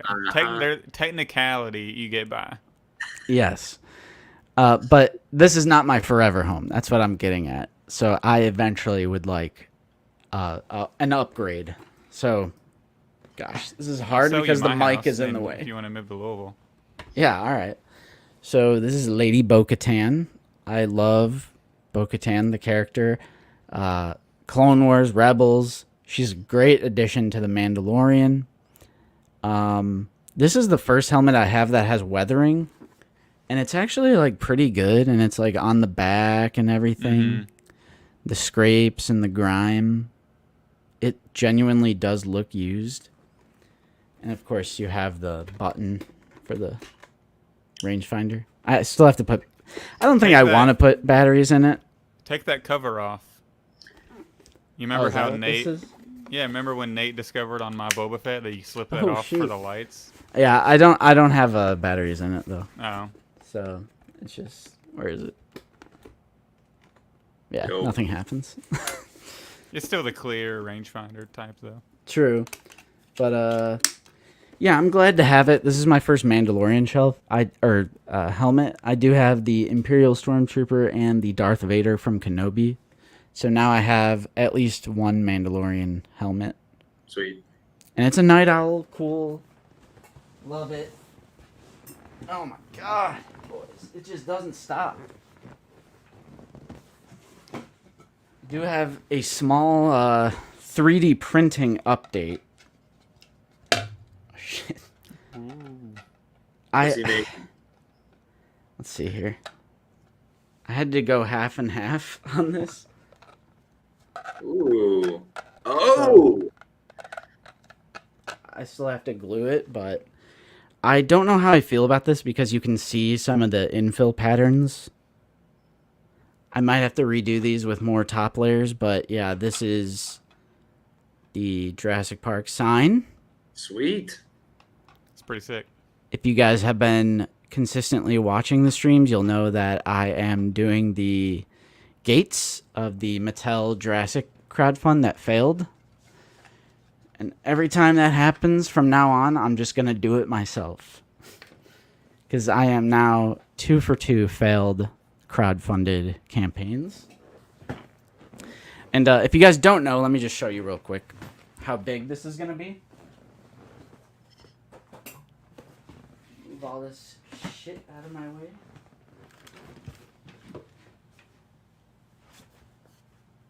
Quick, he can't hear us. Make fun of him. Make fun of him. So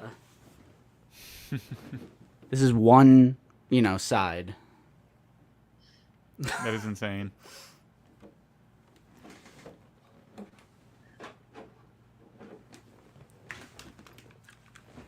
So that's a whole project that I've been doing. No, a Rancor is not coming. But what I meant was the GTP Toys situation with the Tanta 4, where they kind of just took everyone's money and fell off the face of the earth. I made my own Tanta 4 3D printing. Wait, so you're technically 0 for 3 then? Because the Rancor... That wasn't a crowdfund. That was a pre-order. Well, yeah, technically. But it's kind of the same thing, though. Perhaps. And yeah, Jeff, I'm just about to open it. I'm sorry I waited so long to open that. But thank you for the channel support. And yeah, I will get into that right away. Headed out with a friend to do some toy hunting. Good luck, man. Good luck. Very cool. Let us know what you get. And thank you for the donation.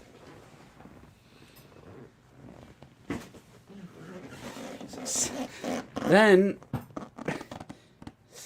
Look at that. Oh, you got goodness. your dog treats.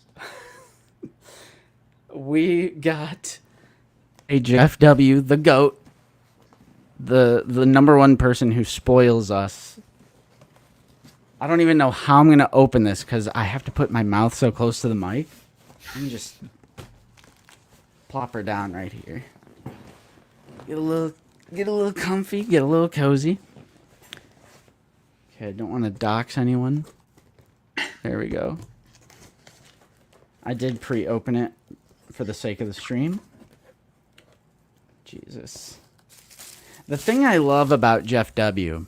is he understands that there's two of us. Because we don't have to fight over the contents of the package because I already know there's two of everything. Open first... Oh, good God. This is a Walgreens photo folder. Oh, Lord. Oh, shit. I just hit the mic. Just bear with me. This is going to be a nightmare, so just bear with me. Amazing. We do got Jeff with the mullet. Justin and Nate, sup, guys? Keep on rocking like it's 1993. Jeff W. We're going to have to put this on the set of Figure It Out. It kind of looks like Nate with a long mullet. It kind of does. Bro, that's Nate. That is Nate in another life. Because... Oh, there's a letter. Okay. Dear Nate and Justin, sup guys, even though the Wheel of Rebo has forsaken me yet again, I am still sending you some things to show my appreciation for the work you put into the channel. Within this third gift box, as another thank you, and so you don't have to admit to purchasing them, are some of your favorite Star Wars Black Series exclusive figures. Carbonized and credit collection. Cue the Palpatine maniacal laughter now. And some regular figures to fill out your ranks. You guys are doing a great job with the content, reviews, and live streams. Keep it up, Jeff W. Thank you so much, man. We will have to cherish this photo. And put it somewhere on the set. As always. If I could get this back in. There we go. Alright, so let's dive in to the figs. Some tissue.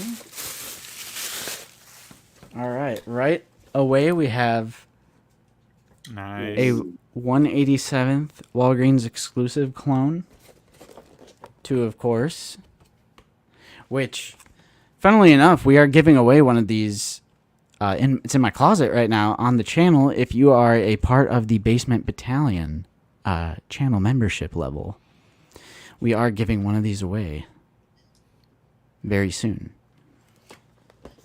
So that's awesome. 187th.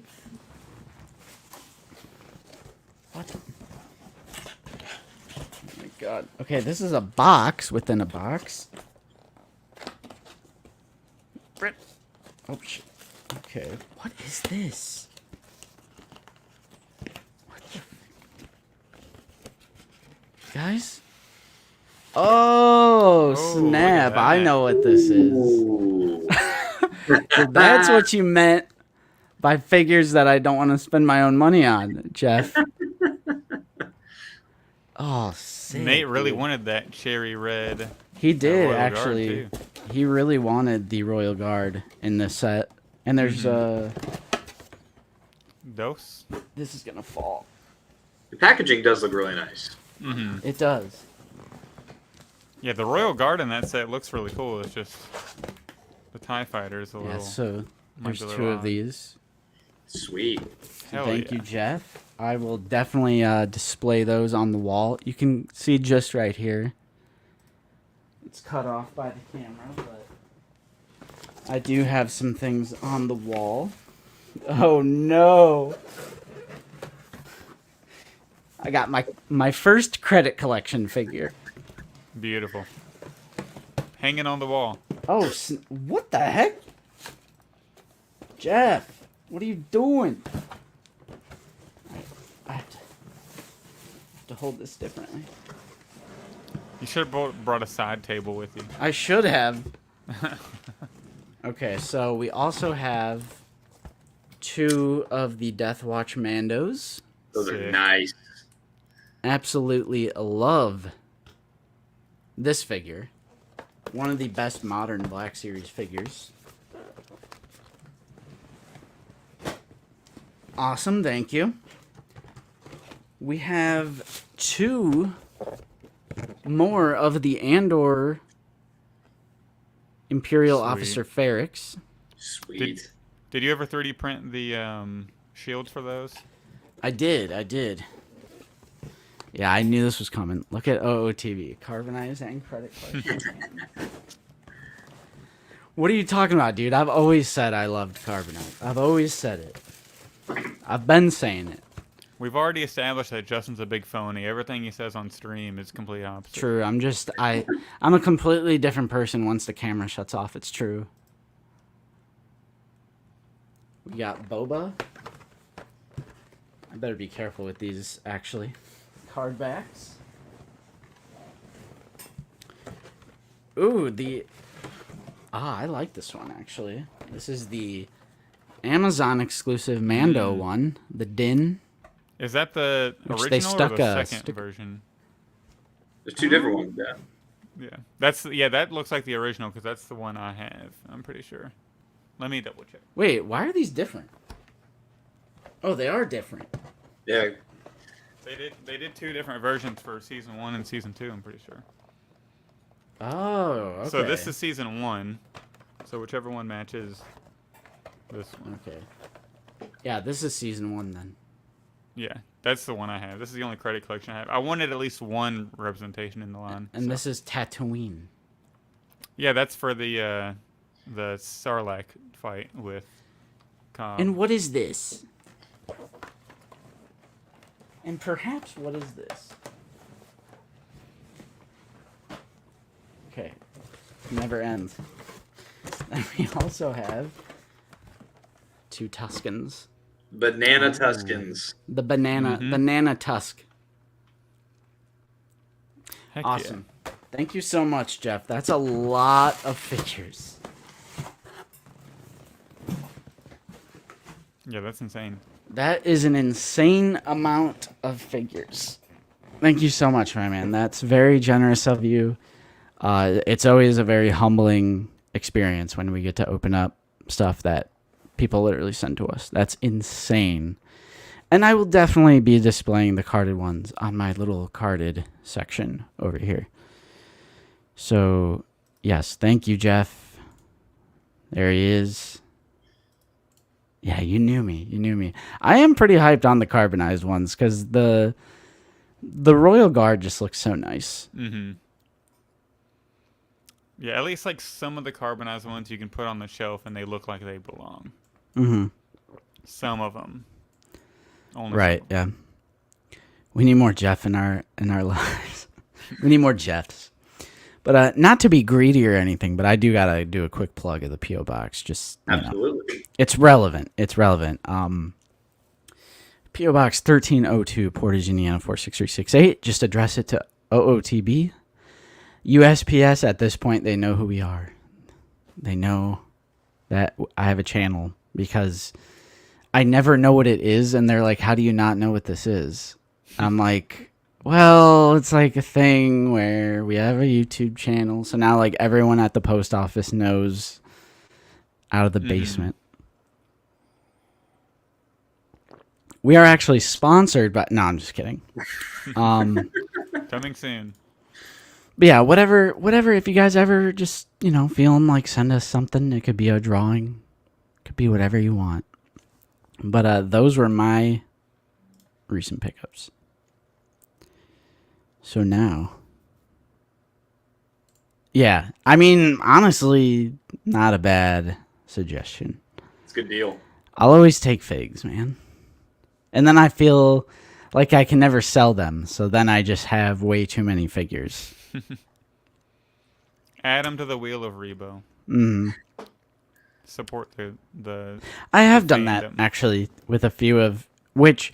In Jeff W's original package, he said you could keep these, trade them, sell them, give away them, etc. So, like, I don't feel guilty if people specifically say, like, you can use this as a prize. Because we have used some of those figures. It supports the channel, so. Right. Because, like, I can only have too many, like, Umbra ARC Troopers, Right. Yeah. Or, like, a 180 set. I don't need, like, 6... 180. Not that I'm ungrateful. Good giveaway fodder, though. Yeah. And people want it because people vote. We do votes for the Wheel of Rebo. And actually, I haven't checked on it. Let's do it. Let's check the vote. Let's check the vote. The votes are in. Let's see. So this is for the Basement Battalion again. If you guys want to join the channel membership, no pressure. But yes, out of Clone Commander Jesse, 4th Sister, 187th Clone, and Umbra Operative, 187th is currently in the lead with 34%. Really? I would have expected Umbra. Yeah, or Jesse? Yeah. I don't know. Maybe it was hard for some people because it's Walgreens, Yeah, true. Yeah, the next popular would be Jesse with 29%, and then Umbra Operative with 26%, and 4th Sister with only 11%. Oh, well, she's not a clone trooper, so that's why. True. Exactly. You'd think Lukeness Monster was his community is my channel members. All those clone fiends. That's you 1313 guys too. You guys are savages. You guys are frothing at the mouth for more clones. What are you talking about? I don't have clone troopers. Clone troopers? Yeah, what? Yeah, Is that a hot toy up there? No, what? No. What are you talking about? Yeah. You can't see that. Nah, I will take every clone they release. Yeah, that's the thing. Absolutely. I make fun of those people, and then I'm also one of those people that just buy every single clone trooper they make. I will buy every last one. Well, what kills me is that it's I think what the annoying part is like I want Pong Krell and Savaggio Press, and there are people that are like, we need Clone Trooper that showed up in 3 frames of episode 12 of season 3 of the Clone Wars first. And I'm like, whoa. Hang on. We got to get some prominent villains in before we keep on going with all these clone boys. Yeah. Fig, that's true. They've ended Walgreens exclusives as far as I know. Which, Tom is sad. Tom is very sad. I keep forgetting, like, we should do a skit with, like, a depressed Tom Walgreen. Tom Walgreen apology video. Beg Hasbro to bring him back, the exclusive. They'll see it's actually him. Yeah. Oh, man. Yes, I was able to get kicks. He came back in stock. And then I got them as a single order, but then they just added it to my previous order. Which, no surprise there, considering they're shipping from China for free. Yeah, Somehow. and it's free shipping. So, like, how did they make money? I don't get it. Like, shipping to Canada was like over $20 for one figure. yeah, they're probably not trying to rake you over the coals as much as American companies do. Yeah. But yeah, I guess that's pretty much it. So that's it for recent pickups. We are now going to discuss our thoughts, which, gosh, I should have been prepared for this. I'm going to put the giant banner up. Oh, Boom. Actually, I'm going to change it just so people know it's both episodes. There you go. Episodes 1 and 2. Spoilers. And I should have done this. Let's see if there is an Ahsoka series HD wallpaper we can use instead of the stars. Ooh. Let's see if there's a good one. Ooh. Ah. Just put the picture of the new wave up. Yeah. The mural, do the mural that Luke sent. Oops. Okay, I found an image. And we are going to switch to this image. And whenever I switch to this image, that means we are in full spoiler territory. So I do expect at least a few people to leave. And that's fine. Thank you so much for joining us. It's been a blast. But now it's time for the grown men to talk. Am I right, boys? Hell yeah. Mm-hmm. It's time. Typical basement baby, not prepared with the graphics. You already know, dude. Oh, man, the ice cream, man. Are you kidding me? Run out there real quick. Daydream and ice cream. Yeah, I think I might. If I wasn't if Nate was here right now, I'd run. We got this. Yeah, we'll hold on. All right, I trust you guys with the fate of the channel. I'm going. He's Oh going to Lord, he's going. So I guess we just talk about Ahsoka. Is that right? Yeah, man. What did you think? Did you like it? Did you hate it? I really enjoyed it. I feel like overall, before we get into the specific details, I feel like it felt like Star Wars more than almost anything Disney Plus has given to us before. Like, Yeah. and it's just the way that George did Star Wars, and I'm not talking about like the quality of it. I'm just talking about like the transitions and the way it was shot and all that.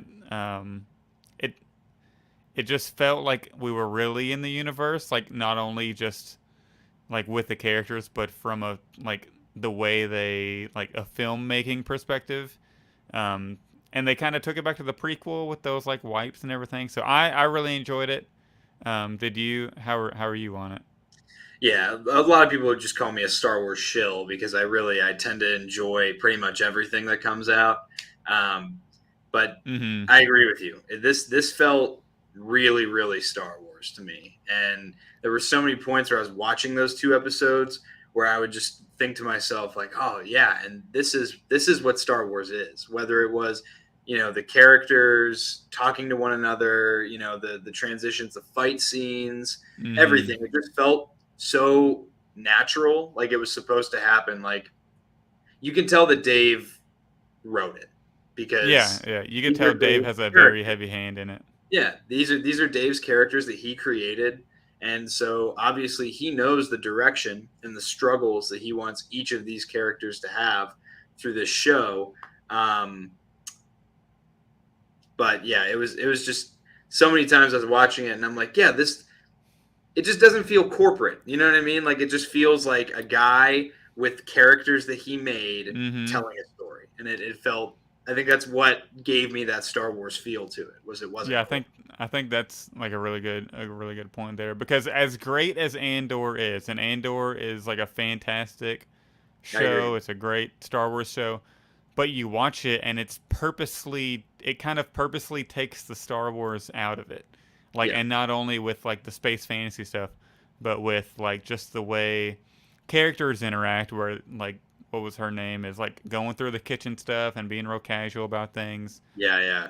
Like there's not those traditional like wipes in between shots, and just like the like the atmosphere of the show, like the vibe of it. But this is like pure George Star Wars, like that we've gotten from Disney Plus, which I really really enjoyed. Yeah. And I love that you can just tell like all the little things. Oh, he's back. Oh my god. I couldn't find my wallet. What'd you get? Because I was like running out. Oh, you know, I had to go to the Teenage Mutant Ninja Turtles. Sick. I got a SpongeBob thing for Lucy, and then I got TMNT for myself. So I ran out. I couldn't find my wallet, and then everyone was gone. The dog was gone. Lucy's gone. I'm like, what is happening right now? Oh my god! And so I had to run, bro. I had to chase him down. Eyes you got an eye. Come on, Hasbro or NECA or whoever's doing that. Free. Yeah, I got the PFP pop ice cream. I got the PFP, so the paint apps are off. Oh god, someone needs to clip that. Someone clip that, please. I don't even know what this is. I just got it because it was TMNT. Hopefully, is it live review? Oh yeah, that's good. The strawberry shortcake. They like do, and I like. They do still have ice cream trucks, and I like supporting like small business. I mean, I don't. Who knows? It could be part of an ice cream truck conglomerate, and I'm just like brainwashed. Yeah. But I kind of like supporting like just the small like unrecognizable brands and stuff. Mom and pops type thing. Yeah. So yeah, Ahsoka. Yeah, we were just talking about how the Ahsoka show feels really Star Wars because it doesn't have that corporate undertone to the story because it's all Dave's characters that he created, and he's telling a story with those characters. That's kind of where we were. Yeah, I liked it, which for those of you who have been watching the stream, I know it's a meme, but that Justin hates Star Wars. But I've been on a string of disappointment with Book of Boba Fett, Kenobi, and then Mando Season 3. And what I can say about Ahsoka is A, I liked it. B, I was invested the entire time. I was watching it late at night, work night. You know, at a time where I'd usually be tired, but I was I was actually like super invested in the story, and I like how they are not spoon feeding you these explanations, because you know how like an episode comes out, everyone immediately just wants an explanation for everything, but I'm like, no, I think they're gonna follow through here. So we're in full spoiler territory.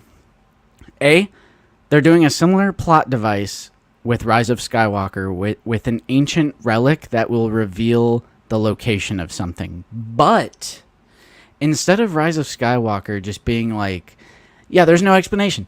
It's just this ancient relic, and it somehow knows where the Death Star, thousands of years of now, the Death Star 2, is going to crash land on this planet, and it's going to like shape and be exactly his way. No, they're like, you see those little like Purgil symbols, and I'm like, okay, there's gonna be like a lore explanation, because that's what I was thinking at first. I was like, is this ancient artifact just gonna magically know where Thrawn is? But I was like, you know, they called the Purgil at the end of Rebels.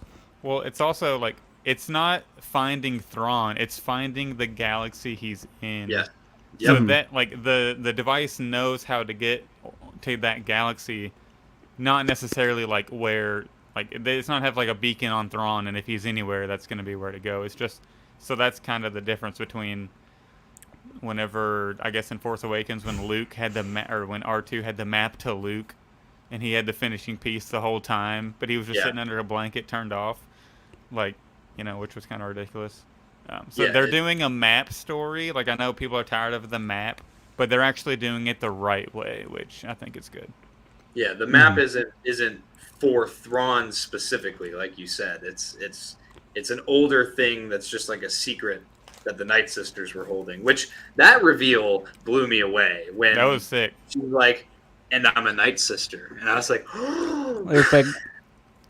And I really liked that whenever the very opening scene, whenever Ahsoka is kind of like moving the stones and like kind of unlocking the little start and the math ball, like it kind of gives validity to some of those things that you do in Jedi Fallen Order and Survivor, where you got to do the puzzles to figure stuff out, because we've never really seen that in live action. All that I was getting Jedi Fallen Order vibes from that opening, and I like how the episodes have action in them, but they're taking their time, and it's not just like Star Wars on crack like Rise of Sky. I don't know why I compare everything to Rise of Skywalker, but that movie was such a breakneck pace.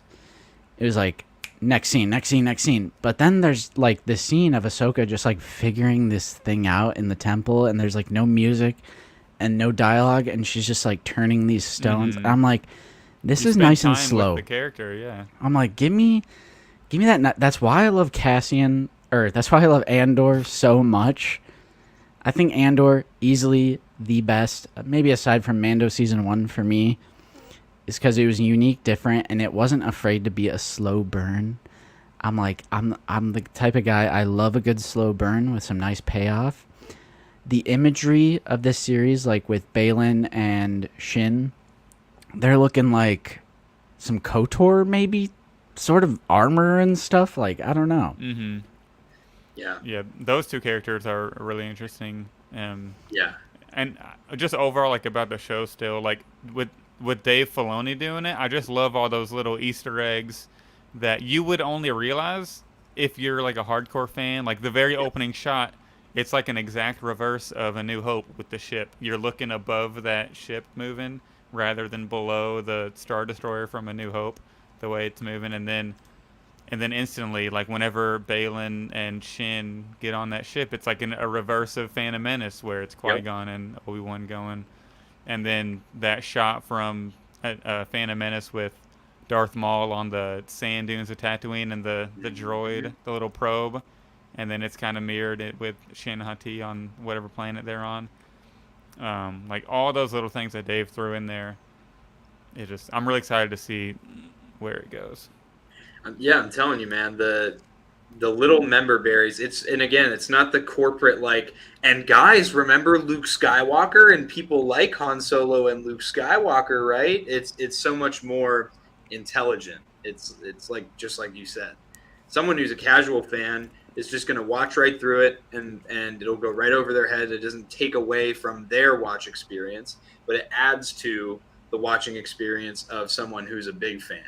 And would recognize stuff like that. And I also just want to say, specifically about Baylan and Shin, I have not felt this excited about villains in Star Wars like since I saw Kylo Ren in the Force Awakens trailer. Like when you see that like crossguard lightsaber in the trailer for the first time, and then seeing how cool he looked in the movie, and then like going in this show, like I was interested in who they were in the trailers. And they're so badass in this show. They're so awesome. I'm really excited that they might not even be like full villains either, because like Baylan, he has like honor, and you could tell whenever they told him that he needs to kill Ahsoka, he's like, oh, I'd be ashamed there's not that many Jedi left. Like he has respect and honor for the Jedi still, so he's not like fully blind rage Sith, which is really awesome in my opinion. That is the main thing that makes them interesting. And to what Tommy was saying about it not being just like another corporate product, which is exactly how I feel about, I mean, I felt that way about the MCU since like 2016 with like Spider-Man Homecoming. That's also how I felt about Kenobi, Book of Boba Fett. Like to me, those just seemed like the same old, same old. It just screamed corporate product to me. And the villains, not just being, I'm a bad guy, there's kind of a gray area to them, like you said, when they were expressing kind of like they wouldn't want to kill Ahsoka. It would be a shame because there's so little like people who can wield the Force. That's what makes a villain interesting, is just those little gray areas, not so much like I'm bad and evil for the sake of being bad and evil. Another point, and I want to for sure get this before I forget, the comedy. If you guys have been following the channel for any amount of time, you guys know I hate comedy. No, I'm just kidding. I absolutely hate MCU humor. And unfortunately, the MCU humor has crept its way into Star Wars. Every single show at some point in time has this sort of dad jokey humor that I always find cringe, and then a lot of other people seem to love. So like in Mando season 3, yes. That's I hated it. So good. I hated it. And one of the number one things I liked about Ahsoka is I couldn't tell you one cringy joke. That every single corporate product post MCU has this like modern weird comedy to it. A key example of this. There is a scene of Sabine riding on the Lothal Highway on the speeder, and these, which wing are they? They're like reintroduced. It's the E-wing, right? Yes, the E-wings. They come, match speed with her, and they're like trying to convince her to go back to the ceremony. Like, oh, we got our orders. And Sabine does her thing, her little move where she like slides and goes under. And there's this moment. I know to most people this isn't going to matter, but to me it matters so much. She does her little sliding thing, and it cuts back to the pilot, and he just nods silently. And then the scene ends.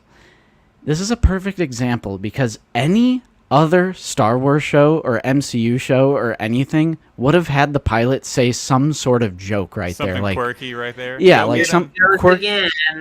Like, oh, there she goes again. She's such a great pilot. Or, you know how those Mandalorians are. Ha ha ha. Like, yeah. And he just silently nods, and then the scene ends. I was like taken aback. I was like, did we really just get through that without like a cringy remark or like some kind of quirky moment with that pilot?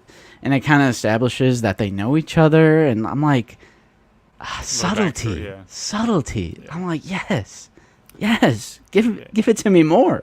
In Star Wars, comedy is the best whenever it's like the droids thrown in a quirky line. Like that's literally what C-3PO's job is, sort of throughout the entire original trilogy. He's thrown in these little quirky, lines for the kids, and even like for adults, like it's still good humor. And like the way Han Solo is, some of his lines are just inherently like not like hilarious, but they're just little in like Return of the Jedi and Empire Strikes Back for that matter. Like his lines are funny, but they're not over the top, like just punched in humor that it like makes sense within the story and the context of the scene. It's like when he's. I feel like Mandalorian got back to that also. Like, bro, like a bantha, I hate that shit, dude. That is bad. Like a bantha. I thought that was funny. I don't know what it is. I just hate fun, I guess. Like, not Obi-Wan is saying. It's the humor happens, but they don't make it a point to focus on the humor happening. Yeah, because there's like a funny chopper moment. Yeah, in the New Hope where Han Solo's talking on the intercom to the officer, and he's trying to pretend that he's a stormtrooper. He's like, "What's your operating number?" He's like, boring conversation anyway. And like that, it's a thing that's happening, but it's not like the stupid little music playing in the background while like a hey guys, this is supposed to be a funny moment. That's what killed me. And something just happens, right? And something Marvel movies and a lot of other movies, because MCU, it's like all the summer blockbusters are the same now. Every single one has this humor in it, and they film it in a way in the editing process that it gives the audience a moment to laugh. And I hate that so much because it's so like obvious. Shot for the theater rather than to be watching the theater and then later at home, which makes it not last as long as a good product. So, and about the member berry thing, I agree 100%. This is why something like Rogue One, where the camera lingers on Ponda Baba and Dr. Evazan, I don't like that shot because it's literally the filmmakers going, "Hey guys, remember this? Clap right now because you remember them." like the senator is like the guy that Ezra meets when in the Imperial Academy, and it's like you wouldn't. They don't point it out. It's just a little Easter egg. I didn't even catch it at first. It was like I saw something on social media about it. Yeah, same. I'm like, that's the sort of referential type of stuff that I enjoy more than like on the nose, ham-fisted sort of stuff. Yeah. So, but luckily we're in good hands. It seems like with Dave at the helm, and there's a lot of series left to get some of that, thrown in there. So we'll see. And Dave's a big prequel fan, so we might get some, really ham-fisted stuff thrown in one of these episodes. But for overall, for the first two, it seems like they've done a really, really good job. I'm more than satisfied with the first two episodes. Yeah. Yeah, I agree with you, Zuboy. The main reason I don't enjoy the cringy dialogue is because in the context of these movies and these TV shows, it's like life or death.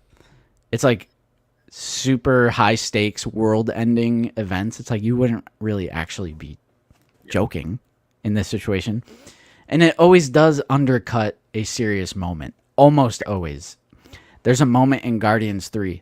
They're still doing that. I know a lot of people like Guardians 3, but there's like a super serious moment between Peter and Gamora, and then it just completely gets derailed by the rest of the squad. They're like joking and laughing. I'm like, why can't we just have like a serious moment and then have it be it? It started creeping into Star Wars too. Last Jedi, super like epic lightsaber training montage, and then she like slices all the way through. It's like super cinematic. And then the Rock like tumbles down and like right in front of these made alien species, and it's like a ha-ha joke. I hate how it undercuts a serious moment. And there's none of that in Ahsoka. I literally couldn't believe it.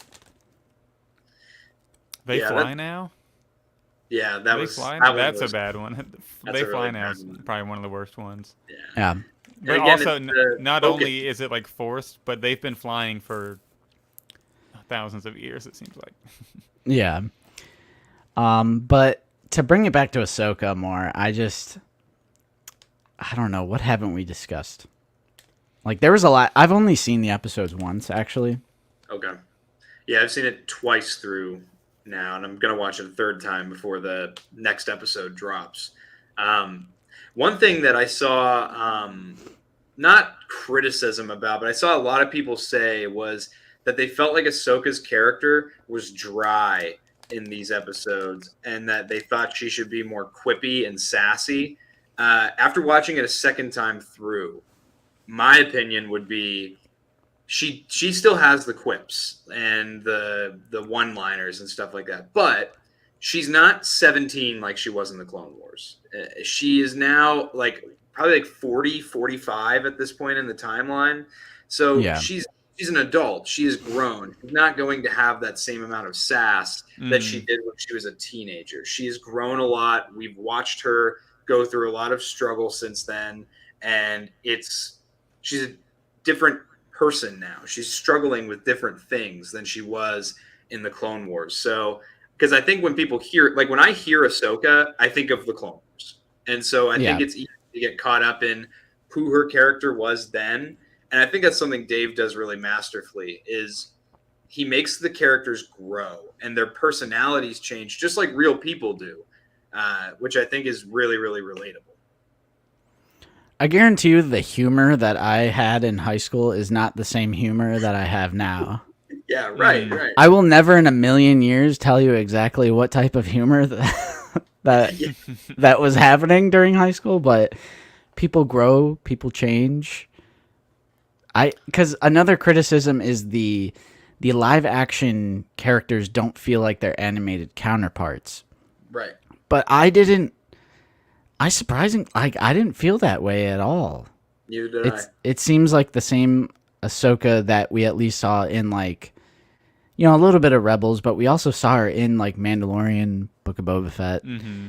But Sabine, she still feels like Sabine to me, like more of the outcast, rebellious type.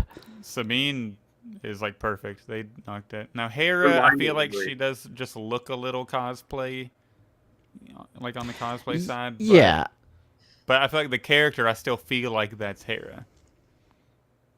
Yeah, it's like, I mean, you'll find that any time you translate an animated character to live action, you have to get over that it's a different voice. It's, an actor, so they're not going to look exactly like the animation. It was actually gum. I always forget that anytime there's an eyeball or something, it's gum. So I had to spit it out. I do not know what that was, though. How do you guys feel about everyone can get stabbed and live in Star Wars now? Like, that's kind of a newer trend that they've been doing, is a lot of people getting impaled. We've seen it. Ahsoka or Kenobi, it happened 3 times. Padawan, third sister, adult third sister, GI. It happened in Jedi Fallen Order with Cal Kestis at the end of the game. It happens with Sabine, a regular human, not force sensitive, I think, right? That gets a little like, I'm like, yeah, as of now, yeah. But yeah, it's a big criticism. Like, I understand whenever people, like, online are saying, oh, well, Sabine was stabbed in the side, and then Qui-Gon technically had no time to get put in the medical thing and all this, and then he wasn't using the dark side, so his hate didn't keep him alive, because Grand Inquisitor has that quote in Kenobi where he says, it's amazing what the dark side does for the will to live, or something like that. I think implying that you can get stabbed and live. And we've seen, like, Darth Maul and Anakin go through a lot worse and remain alive. But at the same time, I feel like they have to be a little more sacred with the lightsaber. And it seems like that's kind of going away with all these gut shots. Like, because you watch Qui-Gon stick his lightsaber in a steel door or whatever door, and it, like, melts from the inside. So you have to assume that whenever you stab a human, if it sits in there for like 2.5 or 3 seconds, you have to be melting, like, your heart and your guts. You have to be like, and then. So I feel like they need to make it a little more dangerous, and like these people living like us, like Reva shouldn't have lived the second time. I understand, like, we have to have some Jedi escape Anakin, like that makes sense, at least one. But Reva living a second time, and the Grand Inquisitor, and they're saying, oh, he has a second. Good thing I have 2 stomachs or whatever. It's just, like, they need to make it a little more dangerous. Like, I don't have a super big issue with it, but it is getting a little wild.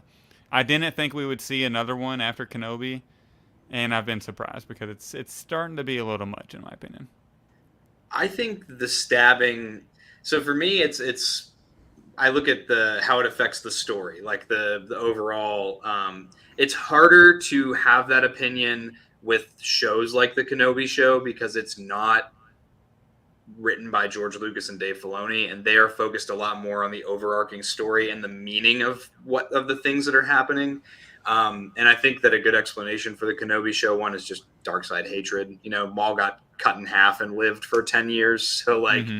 I think the dark side is a pathway to many abilities some consider to be unnatural. But that was a good line. Where'd you get it? I don't know. It's kind of made it up. He got it from Rise of Skywalker. It's a great quote from that original film. Right. And for the Ahsoka or the Sabine versus the Qui-Gon one, for the Sabine one, when I was watching that fight the first time through, I literally was, my inner monologue, I was like, oh yeah, and like, well, she'll be fine though. Like, she'll just get the map taken and whatever. And then she gets stabbed, and there's that shock value of like, oh, whoa, like I did not see that coming. Yeah. Again, with Qui-Gon, and there's the technicalities. Like, Sabine got medical attention immediately, and Qui-Gon was laying there for a good 15 minutes before Obi-Wan could even get to him. And it's also, though, with the Qui-Gon thing, the battle is called the Duel of the Fates. The song is named after the battle. And it's the fight over Anakin's fate. And I know that Dave Filoni did like an interview where he talked about this. Yeah. Qui-Gon dying is symbolic of Anakin's fate. Now he's with Obi-Wan, who's not fully prepared to be a master yet, but Qui-Gon, makes him promise to be his master. And it's this whole it's the meaning of Qui-Gon dying. It's less so, he served his purpose in the story, whereas Sabine, that also taught her a lesson in getting stabbed and living. It's same with, I guess you could say, Reva. She gets stabbed and she learns a lesson from it. For me, it's more about the character and how it affects them in the future rather than the technicalities of where they got stabbed and what organ and what species, because that just like gives me a headache to think about, and so it's easier for me to just it's definitely something you can look too much into it. Yeah, right. I will say, I mean, Oppo, I agree. The ship officers, they will get barely cut and then they die. I mean, maybe they didn't. Maybe they got thrown in the Bacta. I mean, who knows? I think my main issue with it is the frequency in which it happens, and it's such an easily avoidable, controversial thing. Just have her get slashed. People survive. Well, people survive getting impaled all the time. It takes a lot to kill a human being, and and a human being is also incredibly fragile. You could trip on the stairs and hit your head and die, and you can also get shot like 10 times and live. It's all about the placement of what is happening to you. However, just have him get slashed, and then we avoid this whole conversation. Have Reva get slashed. Have Sabine get slashed. You can easily survive that. In The Force Awakens, Kylo Ren basically eliminates Finn's spine totally, and he lives. That's a good point, because like what Justin said about the human body being resilient, I think it's also a mental thing. Like Qui-Gon in that instance, like he knew his time was up. Like he knew that he couldn't go on anymore. Sabine, she has more to her story. Just in our city that I live in, a few weeks ago, we had an armed gunman attack a bunch of our police officers in our city, and one of our sergeants got shot with a rifle round, and it went right through his femoral artery and destroyed it like instantly. He bled out and lived. Like he lost like pretty much all his blood, and like he lived because he had the will to live, and his adrenaline kept him alive. Like it was absolutely crazy. And so you look at that, but then another person could die from that same thing, so I think that we kind of, as Star Wars fans, we love to nitpick. We all do it about different things. And I think that if you take a step back sometimes and just look at the whole story and like how it affects the character, than the technicalities. But I do agree though about the slashing thing. They like slashing. There's going to be a lot less complaining about it. Yeah, it just seems like an easily avoidable criticism. But I mean, I did watch it back, and she does get stabbed in the way side. In the reverse shot where it's coming out of her back, you can see it's like really like far to her right side. I also hate getting this technical, but I just thought like it's something to bring up with the show because it's always a criticism. Sabine surviving since she got immediate medical attention makes way more sense than Reva surviving in the Jedi Temple as a kid, and Reva surviving when she gets stabbed by Vader on that planet, because she received absolutely zero medical attention immediately. And as a Padawan, you wouldn't be using the dark side. Right. You're not trained in the dark side. So yeah, I'm fine with it, but figured we bring it up because it's just not something that's going to take me out of the show completely. Yeah, and also Sabine spent a whole episode recovering. Yeah. So I feel like that's also a big part of it. Whereas Reva, on the other hand, gets stabbed by Vader, and then the next thing you know, she's hunting, young Luke and having a fight with, Owen and Beru. And I know she was they showed her she wasn't her full self. Obviously, if she was, they probably would have been toast very fast. Right. How about this Inquisitor? Dude, there's definitely more to this guy than is being let on, because they haven't mentioned him at all. I don't think he's just a cannon fodder dude. That being said, I've seen a lot of theories that he's Ezra, and I don't think so at all, because if they're trying so hard to get Thrawn, how could they have already, oh yeah, we have Ezra though. We've been had him. but we need to go get Thrawn. Just to me, Yeah, because in Mando season 3, there's like officers who claim to have been in contact with Thrawn, and like, I don't know. I'm like, is he already back and just hiding, or is he still? I just feel like, I guess he found a way to communicate, because even what's her name again? Morgan Elsbeth. She was like, he's been speaking to me through whatever she said. So he's found a way to communicate, it seems like. So I feel like if Ezra was back, he would already be back. So it's definitely not Ezra, and I still don't think it's. People are saying it's Starkiller. I'm not going that far. I don't think it's Star.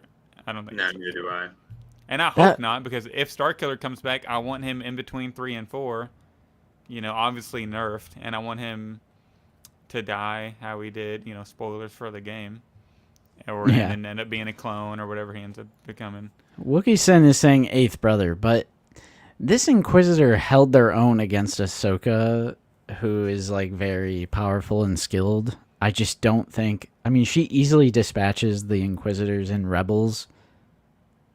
Fairly easily.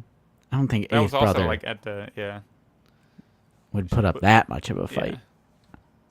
Yeah, I wouldn't think so. But I do like the mysterious. If they go the member berry route, I might roll my eyes at that, because I kind of just like the mysterious elements of the Ahsoka series so far. Because that's something I said earlier. I might not have. I might have been in my ice cream haze, but I do like the more mysterious element of the Ahsoka series so far. Because usually when it's something I know is never going to get explained, Force Awakens, where did you get this lightsaber? A great question for another time. Yeah. Like, that just pisses me off, because I know it's never going to get answered. And it's in a comic book. Shut up. Shut up. The comics are like soft canon. Just kidding. I'm just kidding. Stuff in the comics gets retconned all the time in the TV shows. Right. So I consider it like this, like soft canon. It's like the books for the same way. Like, they're canon until they're not, and when they change, because they'll change the fight in Tales of the Jedi with that Inquisitor. Apparently, it was supposed to last longer in the book, but in the show, she diced him up.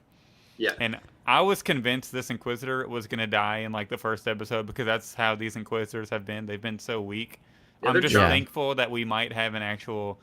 I mean, if he survived all the way through like the Empire and the fall of the Empire, he's got to be good, because all the Inquisitors were based in between 3 and 4.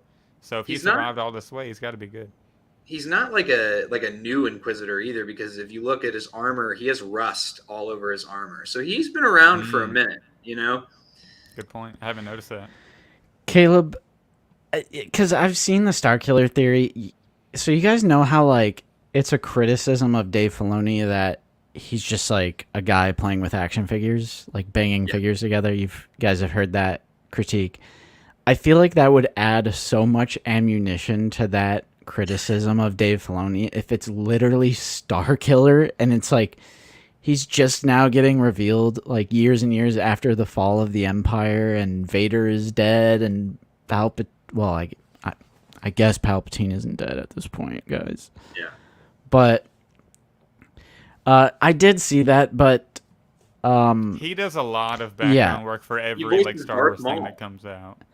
Right. He was the shore trooper in Andor that arrests Cassian, and I guarantee that shore trooper was not Starkiller. Well, to that point as well. A lot of people don't know this, and I didn't know this till a couple years ago. In The Phantom Menace, Ray Park does not do the voice of Darth Maul. It's a different actor in The Phantom Menace that does the voice. Yeah. So if Darth Maul is in the show in some way, shape, or form, in some sort of, I don't know, flashback or something, then Sam Witwer being Darth Maul makes more sense, as well. Right. Darth Maul's dead by this point, though. Yeah, so it'd have to be like a flashback or something. Yeah. But yeah, I could totally see it though. Mm-hmm. Yeah, I'm interested to see if this Inquisitor has a name, like, it's usually their rank, or like a numerical, like, ninth sister, Yeah. etc.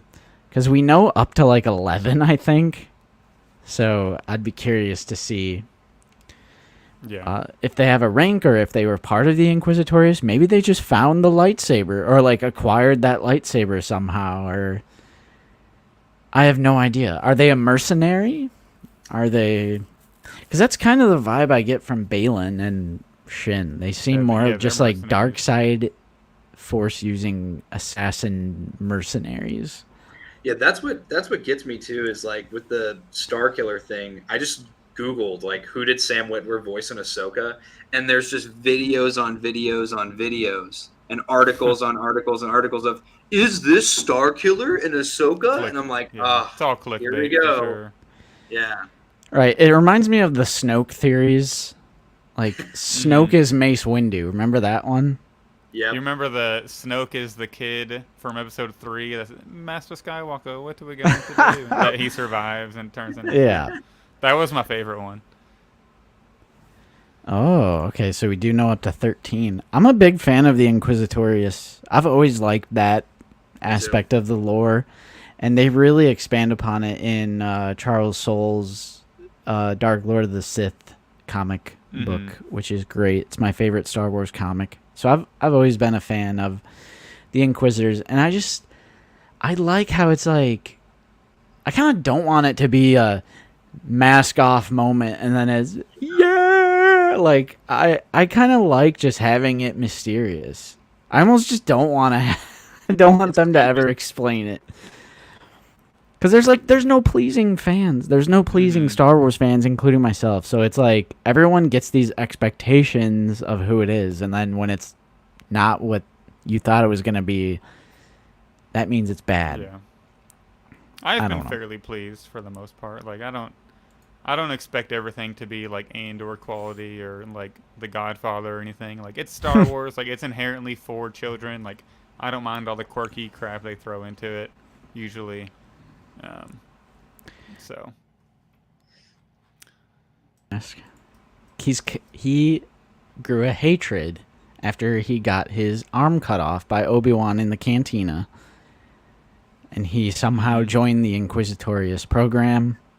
Yeah. Trained under Darth Vader himself. I think that, just real quick, and I know it's not necessarily Ahsoka related, I think a great villain for Cal Kestis in a third game would be introduce Starkiller. And then obviously not have him be as powerful, but have like, I feel like they could kind of do that. The age might have to like be worked out a little bit, or like kind of, but that's not canon, so it makes sense. Yeah, that's what kills me with the Starkiller thing is so many people want him in canon, but I think that it would disappoint a lot of people because he would have to be dumbed down so much in his power level to make sense in the canon. Because he's like crushing Star Destroyers, like with pulling them down, he's like, with effort. He's eviscerating. He's like eviscerating stormtroopers to the point where they just disappear. You know, like, like Mandalorian's rifle when he shoots him, and which I thought that was a little weird for Star Wars, is whenever Mandalorian was shooting the Jawas and they were just disappearing. I was like, really? Well, Vader says to Boba Fett in Empire Strikes Back, no disintegrations. That's true, but I just assumed that meant like burning people to death to where they can't be recognized, like Owen and Beru. Right. But I guess back to Ahsoka. Overall, I like the first 2 episodes quite a bit. So, did you want to bring up the end of the show? If you think it's is it like the same scene as the end of Rebels? Oh yeah, I'm in the boat that is 100% the epilogue of Rebels. It's like a shot-for-shot recreation, with the exception of Ahsoka's white cloak. Are there people who think it's not? I think some people are confused if it is or not. Really? That's crazy. I immediately picked up on that. Yeah, me too. But I also like really love Rebels. But yeah, I immediately picked up on that, and I'm like, okay, so everything that was happening before that's like before the epilogue of Rebels, and it's like explaining why at the end of Rebels Sabine says something along the lines of, it's time to find Ezra. I'm like, okay, so because we finally have an avenue of explanation for where he is. Yeah. Yeah, that's. So- I always just assumed that was the second I saw it. I was like, oh, and this is like the same thing, except for she doesn't have her staff. But Yeah. I've never, In the why white would it cloak, have a staff? Yeah. Yeah. Morgan Elsbeth with the Night Sister connection. I like that. Because it's not an over explanation. It's just a subtle little thing to say. Yeah. Yeah, there wasn't really I'm trying to think of things I didn't enjoy about it, but I'm in it for the ride right now. That's actually one thing. I saw a lot of casual fans that haven't watched Rebels or Clone Wars. They're kind of 50-50 on this show. A lot, like half of them are like enjoying it, and half of them are like, I don't understand these references. But my point to that is like, this is a show made by a Star Wars fan for Star Wars fans. This is not supposed to be the big blockbuster, go to the theater and see show. In my opinion, I think this show is made for Star Wars fans who get Star Wars and who know all the little things and don't need to be spoon-fed and reminded of everything. I think they did a good job with the major stuff, like telling you who Ezra is and how he is connected to Sabine and Hera and all these other people, and how Ahsoka and Hera know each other. I think they did a good job of that stuff. But like Night Sister, if you want to, look it up. If you don't know what that is. But it's been in so much stuff now between games and shows for over 10 years, 15 years now. It's like, at this point, I don't know what to tell you if you don't know what they are. Yeah. I feel like they've done a good job balancing, the mostly like the focus on like balancing all the details for us hardcore fans, and then introducing the story to new fans who are just who haven't seen the animated stuff, and introducing like a compelling story to those people. And if they want to go back and get context on these characters, they can, but it might not necessarily be necessary. So I think they're doing a good job with that. And not all Star Wars has to be a standalone. Like, I look at this as a continuation of Rebels. Yeah. I literally, because that's been a critique I've seen, is it doesn't have an original starting point or something. Like Andor is completely original starting point. Sure, but we have Andor, and we can also have stuff like Ahsoka, where, yes, it would be a great idea to do 4 seasons of homework. Or, in this case, it's for people who have already seen, Rebels, like Tommy is saying. Not everything has to be the same. People get it in their head that it's like all one or the other. We can have Andor, which is more like this slow burn, a bit more artistic, in my opinion, than a lot of modern Star Wars. And it's a slow burn, atmosphere, tension, and it's a lot more grounded. Andor is significantly more grounded than the fantastical stuff that we see in Kenobi and Book of Boba Fett. Kenobi and Book of Boba Fett, that's your goo goo gaga explosion action, thing where anyone can turn that off, and it's just like lightsabers and lasers. Yeah. Like, we have that for that crowd, but then we can have Ahsoka. It's a continuation of Rebels, and I don't think that's a bad thing, just because a person who hasn't seen this show or that show isn't going to get it. Well, maybe it's just not for them. Maybe it's just for this other group of people. But that doesn't mean we can't have Andor or other stuff like that. We can have it all.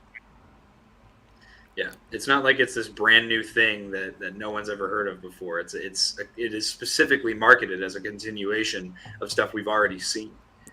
So to me, that makes total sense. And Rebels ended on perhaps the largest mysterious cliffhanger in all of Star Wars. For 10 years. From the shows, the movies. Like, I know Empire was a cliffhanger, but there wasn't really a whole lot of mysteriousness around it, aside from Vader being Luke's father. But Rebels just straight up ends with kind of an unresolved, conflict or story. I mean, it does have a good wrap up, but obviously big, massive cliffhanger. So I've just been looking at it as a continuation of Rebels, and in that way, I've been completely invested.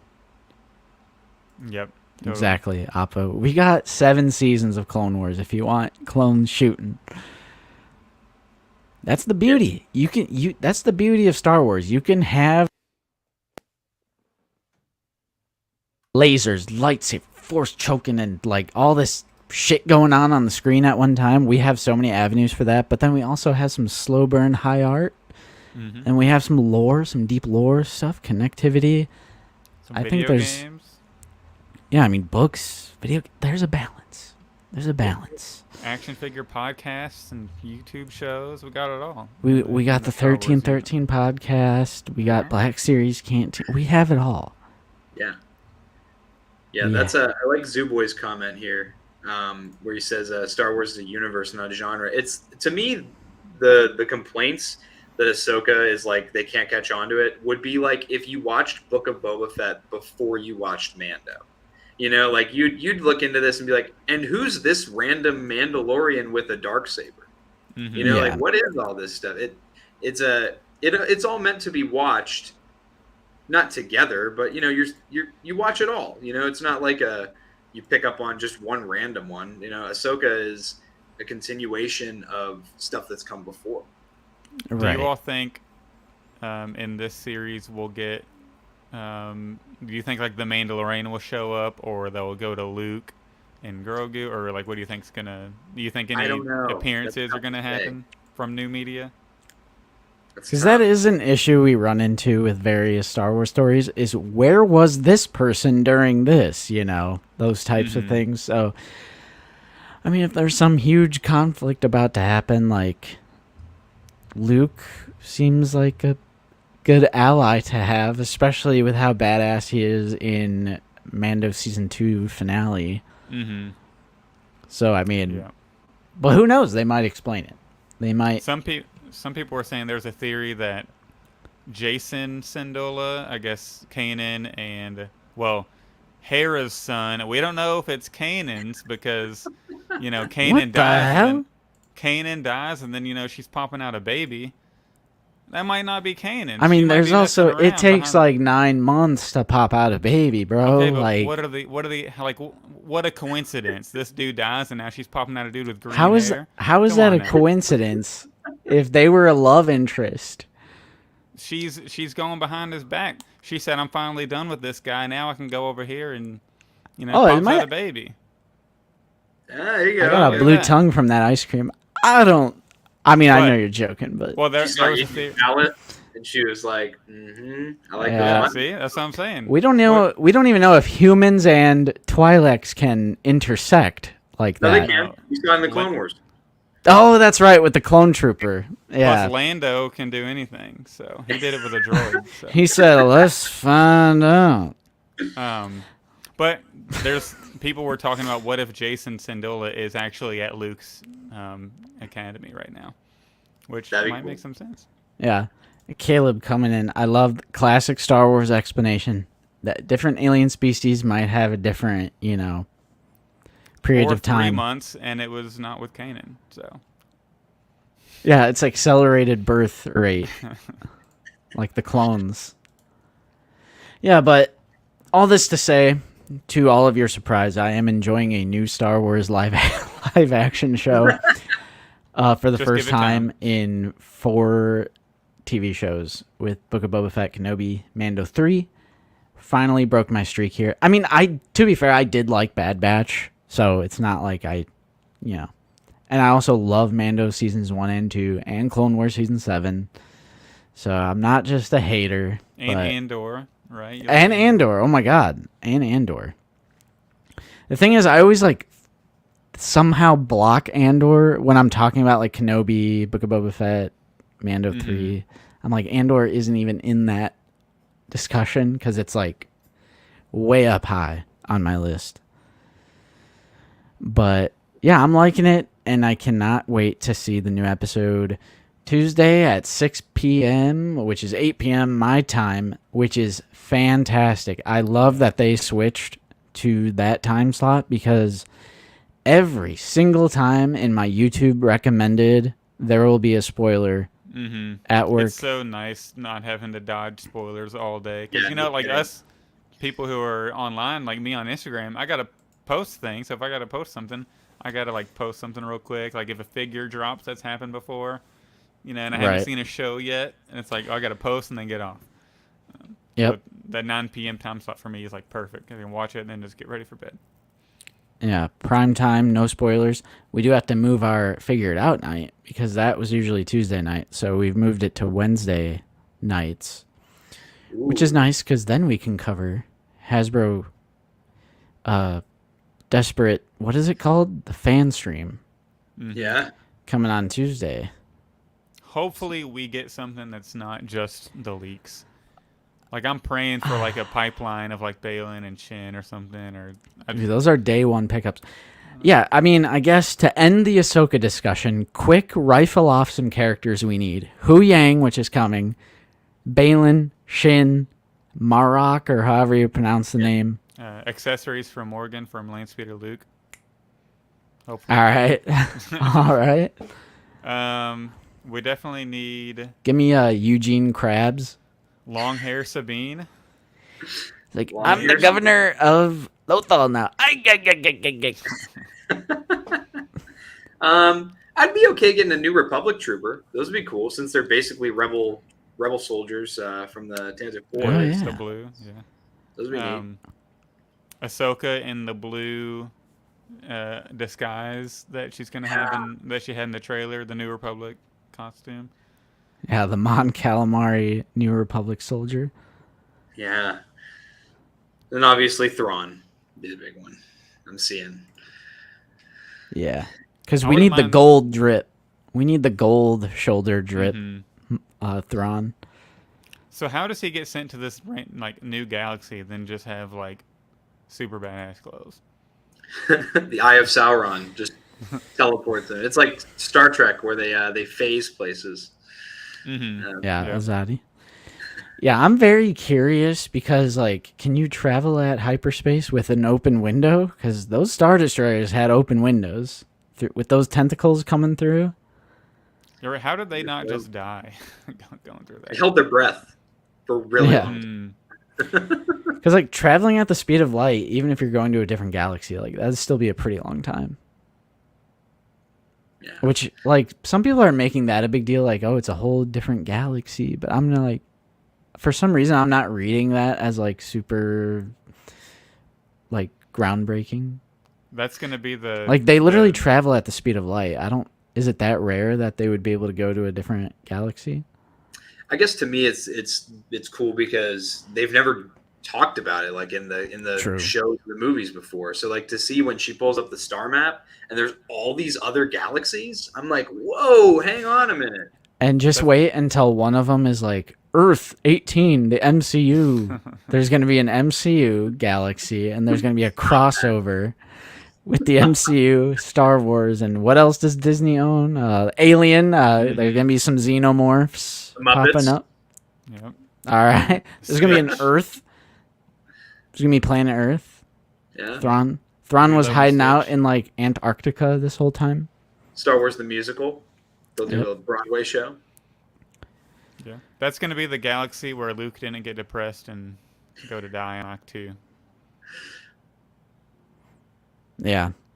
Yeah, Predator. Let's get it. That'd be kind of sick. I'm not gonna lie. Yeah, dude. All right, no. Don't want to give them any ideas. Use on Vong. Hopefully not, but maybe. Yeah, but is there anything else you guys wanted to get off your chest before we wrap her up? No. I think it's cool. We haven't really seen the ghost yet, like fully. I know it was in like Oh, background yeah. of a shot, I think, but so I'm assuming. I feel like whenever they show it, it's gonna have the full crew.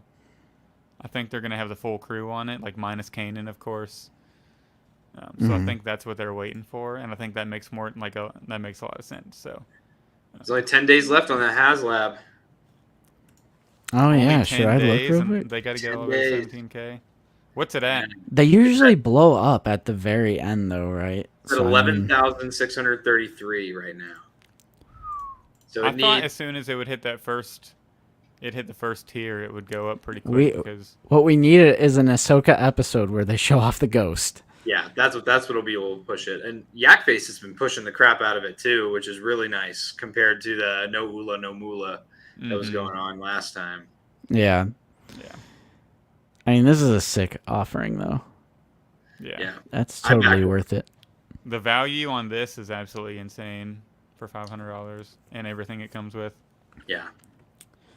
I mean, at least it's backed. And you know they'll do the Ghost Ezra. Crew. Already have the Ezra tier. We just got to get the Kanan and the Zeb. And did you see, too, that they're doing mainline releases of Sabine and Chopper with the mural art card backs? If they get all the way to 17. Oh, really? They said only if it gets to 17, So it would really suck if they only do Ezra, and then he's the only one on the card back, That'd be awkward. Yeah. That would suck. But at least they're not doing it as like a super high tier. I think putting them in mainline is a better idea. So like at least if you guys hit the last tier, then you will at least have the option of getting Sabine and Chopper. It's not like, oh, we need 25,000 backers. Yeah. Tommy, did you back it? I sure did. You're just going for one, or you getting multiple? Dude, I know so many people that are doing more than one, and I'm only gonna do one. And to be honest, I'm like on the fence if I'm gonna keep it, because like I don't really collect TVC other than Clone Troopers. I just really want to see it like fully backed with all the tiers. So like I don't know, I might sell it just for the retail value of it, when I get it. I would sell it for whatever the market is, because that's like you're making. It's not like you're scalping it, since your order is making one. You can't really scalp a HasLab. So yeah, you're contributing to the production. Yeah. And you're not taking away from someone getting one. Yeah. By Mm-hmm. So.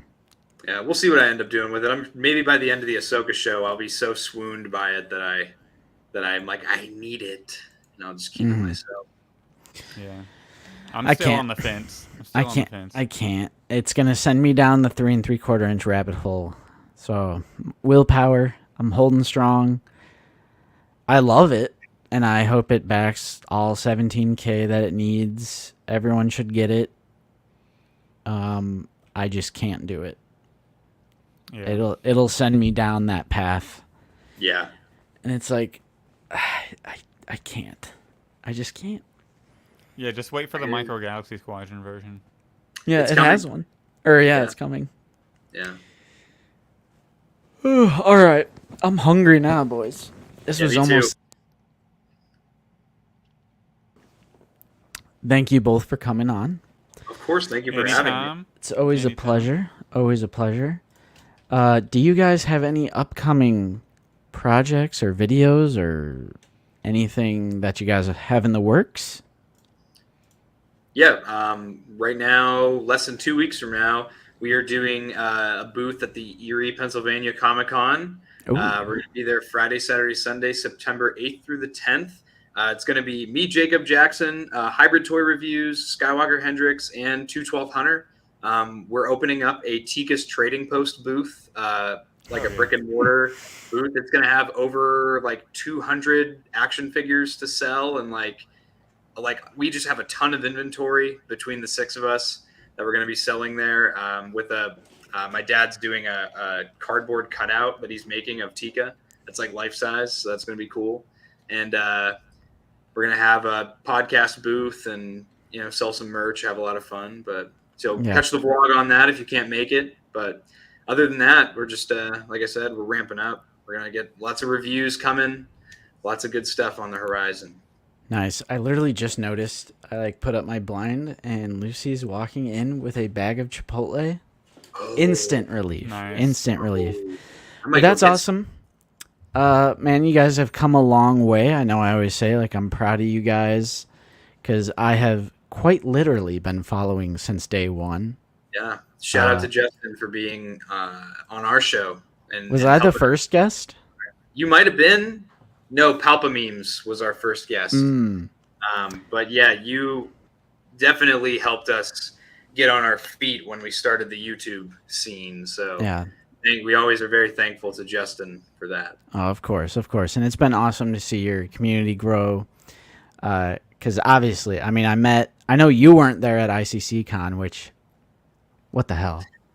Right? What are you doing? But it was so awesome to see everyone, like literally everyone, not everyone, but everyone. There were a couple that couldn't make it. Tommy, obviously, Mike and Luke. Yeah, well, they live like on the other side of the world. It was the most I've ever seen in like one spot. Yeah, because like such a centralized location. Right, Midwest. I mean, Tennessee. I mean, and it's just outside of Nashville. Because they market it as Nashville, but it's that it was not like Nashville. Half an hour outside of Nashville. I was gonna say, like, I was expecting it to be in the city of Nashville because the hotel said walking distance. And no, you hop on that interstate and drive. That's their definition of walking distance. We're gonna have to get a different hotel next year because that was a little wild. We were like, huh? Why is it 20 minutes out of the way when it said walking distance? Yeah, Will Bond was there, and I think we've convinced like Fig Fury and like other people to join. Because now that I've done it once, I'm like, let's go even bigger next time. Yeah, I want the whole restaurant. I want the whole restaurant. Yeah, we're gonna have to reserve. We're gonna have to call in advance, pop attorneys for sure. Hey, you remember those Star Wars people? We need 3 tables this time, not just the one. And like when we were there was just 3 long tables. So I mean, let's go. But yeah, Tommy, you're going next year. I am going. I have the time off. I've got it all. The vacation days are all built up now. I'll be able to have it off next year. Nice. Yeah, that's awesome. And then Zach, did you have any? Because I know you're gonna have a nice guest next time. Yeah, so on Black Series Cantina, we've kind of had a row of killer guests. 2 episodes ago, we had Jake from Forlom to Zuckus on. That was a fabulous, 4-hour conversation about toys. So I listened to that whole thing. It was amazing. And then we had Lance Peter Luke on our most recent episode. And then this week, we're recording with big nerdy Nerd Zoic. And we're going to chat about, all of his leaks and maybe the fallout of all that and what's been going on. So stay tuned. Mm-hmm. That'll be available on all podcasts apps this upcoming weekend. And then the episode after that, we're not going to have a guest, but it is our 2-year anniversary birthday show. So we're going to be giving away action figures on our Patreon. And then our Patreon members are going to be joining us live on the show, which will be a fun time. So join the Patreon if you're a fan of the podcast. We have over 50 members now and 4 VIPs, which is crazy. Never thought we'd ever get that much, so we appreciate everybody listening. Justin, thanks for having me on. Always love it. Of course. For us, out of the basement, Nate, even though he's on vacation, he managed to squeeze a video out for this week. And that is, I think it's fine to spoil it. It's the Ahsoka Tano Black Series Evolution video, where we compare every single Ahsoka that has come out in the Black Series. Might be a little algo searching on our part, get us in that algorithm because the Ahsoka show has come out. So and now he's got to make a new one when the Clone Wars one that ships in a couple months. Yeah. Oh yeah, true. The new one. So that's kind of risky, not waiting for that one to come. Because that's when everybody's going to do all the. Yeah, but the show is airing now, so you got to do it now. That's true. Yeah, not Obi-Wan is still in the chat. You already saw what the next Black Series banger it's going to be. It might be our longest banger video yet. Really? And it's a figure that I was like, how have we not covered this in the series yet? Because it is, you can all go back and rewind and find it, but I'm still not going to spoil it. It is a figure that signified a new age of Black Series. That's your... one might call it a golden age. This is from a wave that was a defining rift, a change into higher Black Series quality. That's your hint. Anyway, guys, check out all the links that I put in the live chat. They're in the description as well to the 1313 Podcast YouTube and also Zach's Instagram and the podcast. For myself, I'll put the membership link in the chat. Also, our merch, our link tree, so you can follow us on all of our socials, and most importantly, join the Discord because I'm trying to get 1,000 people in there. That'd be sick. We're approaching 1,000, so that'll be cool. Yeah. That's a cool little milestone. So I just dropped all those links in there. And yeah, check out the videos this week. Monday, Wednesday, and then Friday will probably be a solo Figure It Out from me covering the fan stream. I always get confused on what they call it. PulseCon fan stream, whatever it is. I'll be covering that this Friday. And I agree, buy a mug. And on that note, when's the glass dropping? You're gonna drop a glass? A pint glass? I don't know. I'm a big coffee drinker, so I like the idea that our main piece of merch is a mug. Yeah. I like that. I mean, we got a sticker, a hoodie, a t-shirt, and a mug. I don't know. Maybe we'll expand it one day. But on that note, I've been Justin, joined with Zach and Tommy. And we will see you guys not next Sunday, but probably the Sunday after that for the Wheel of Rebo. Take it easy, guys.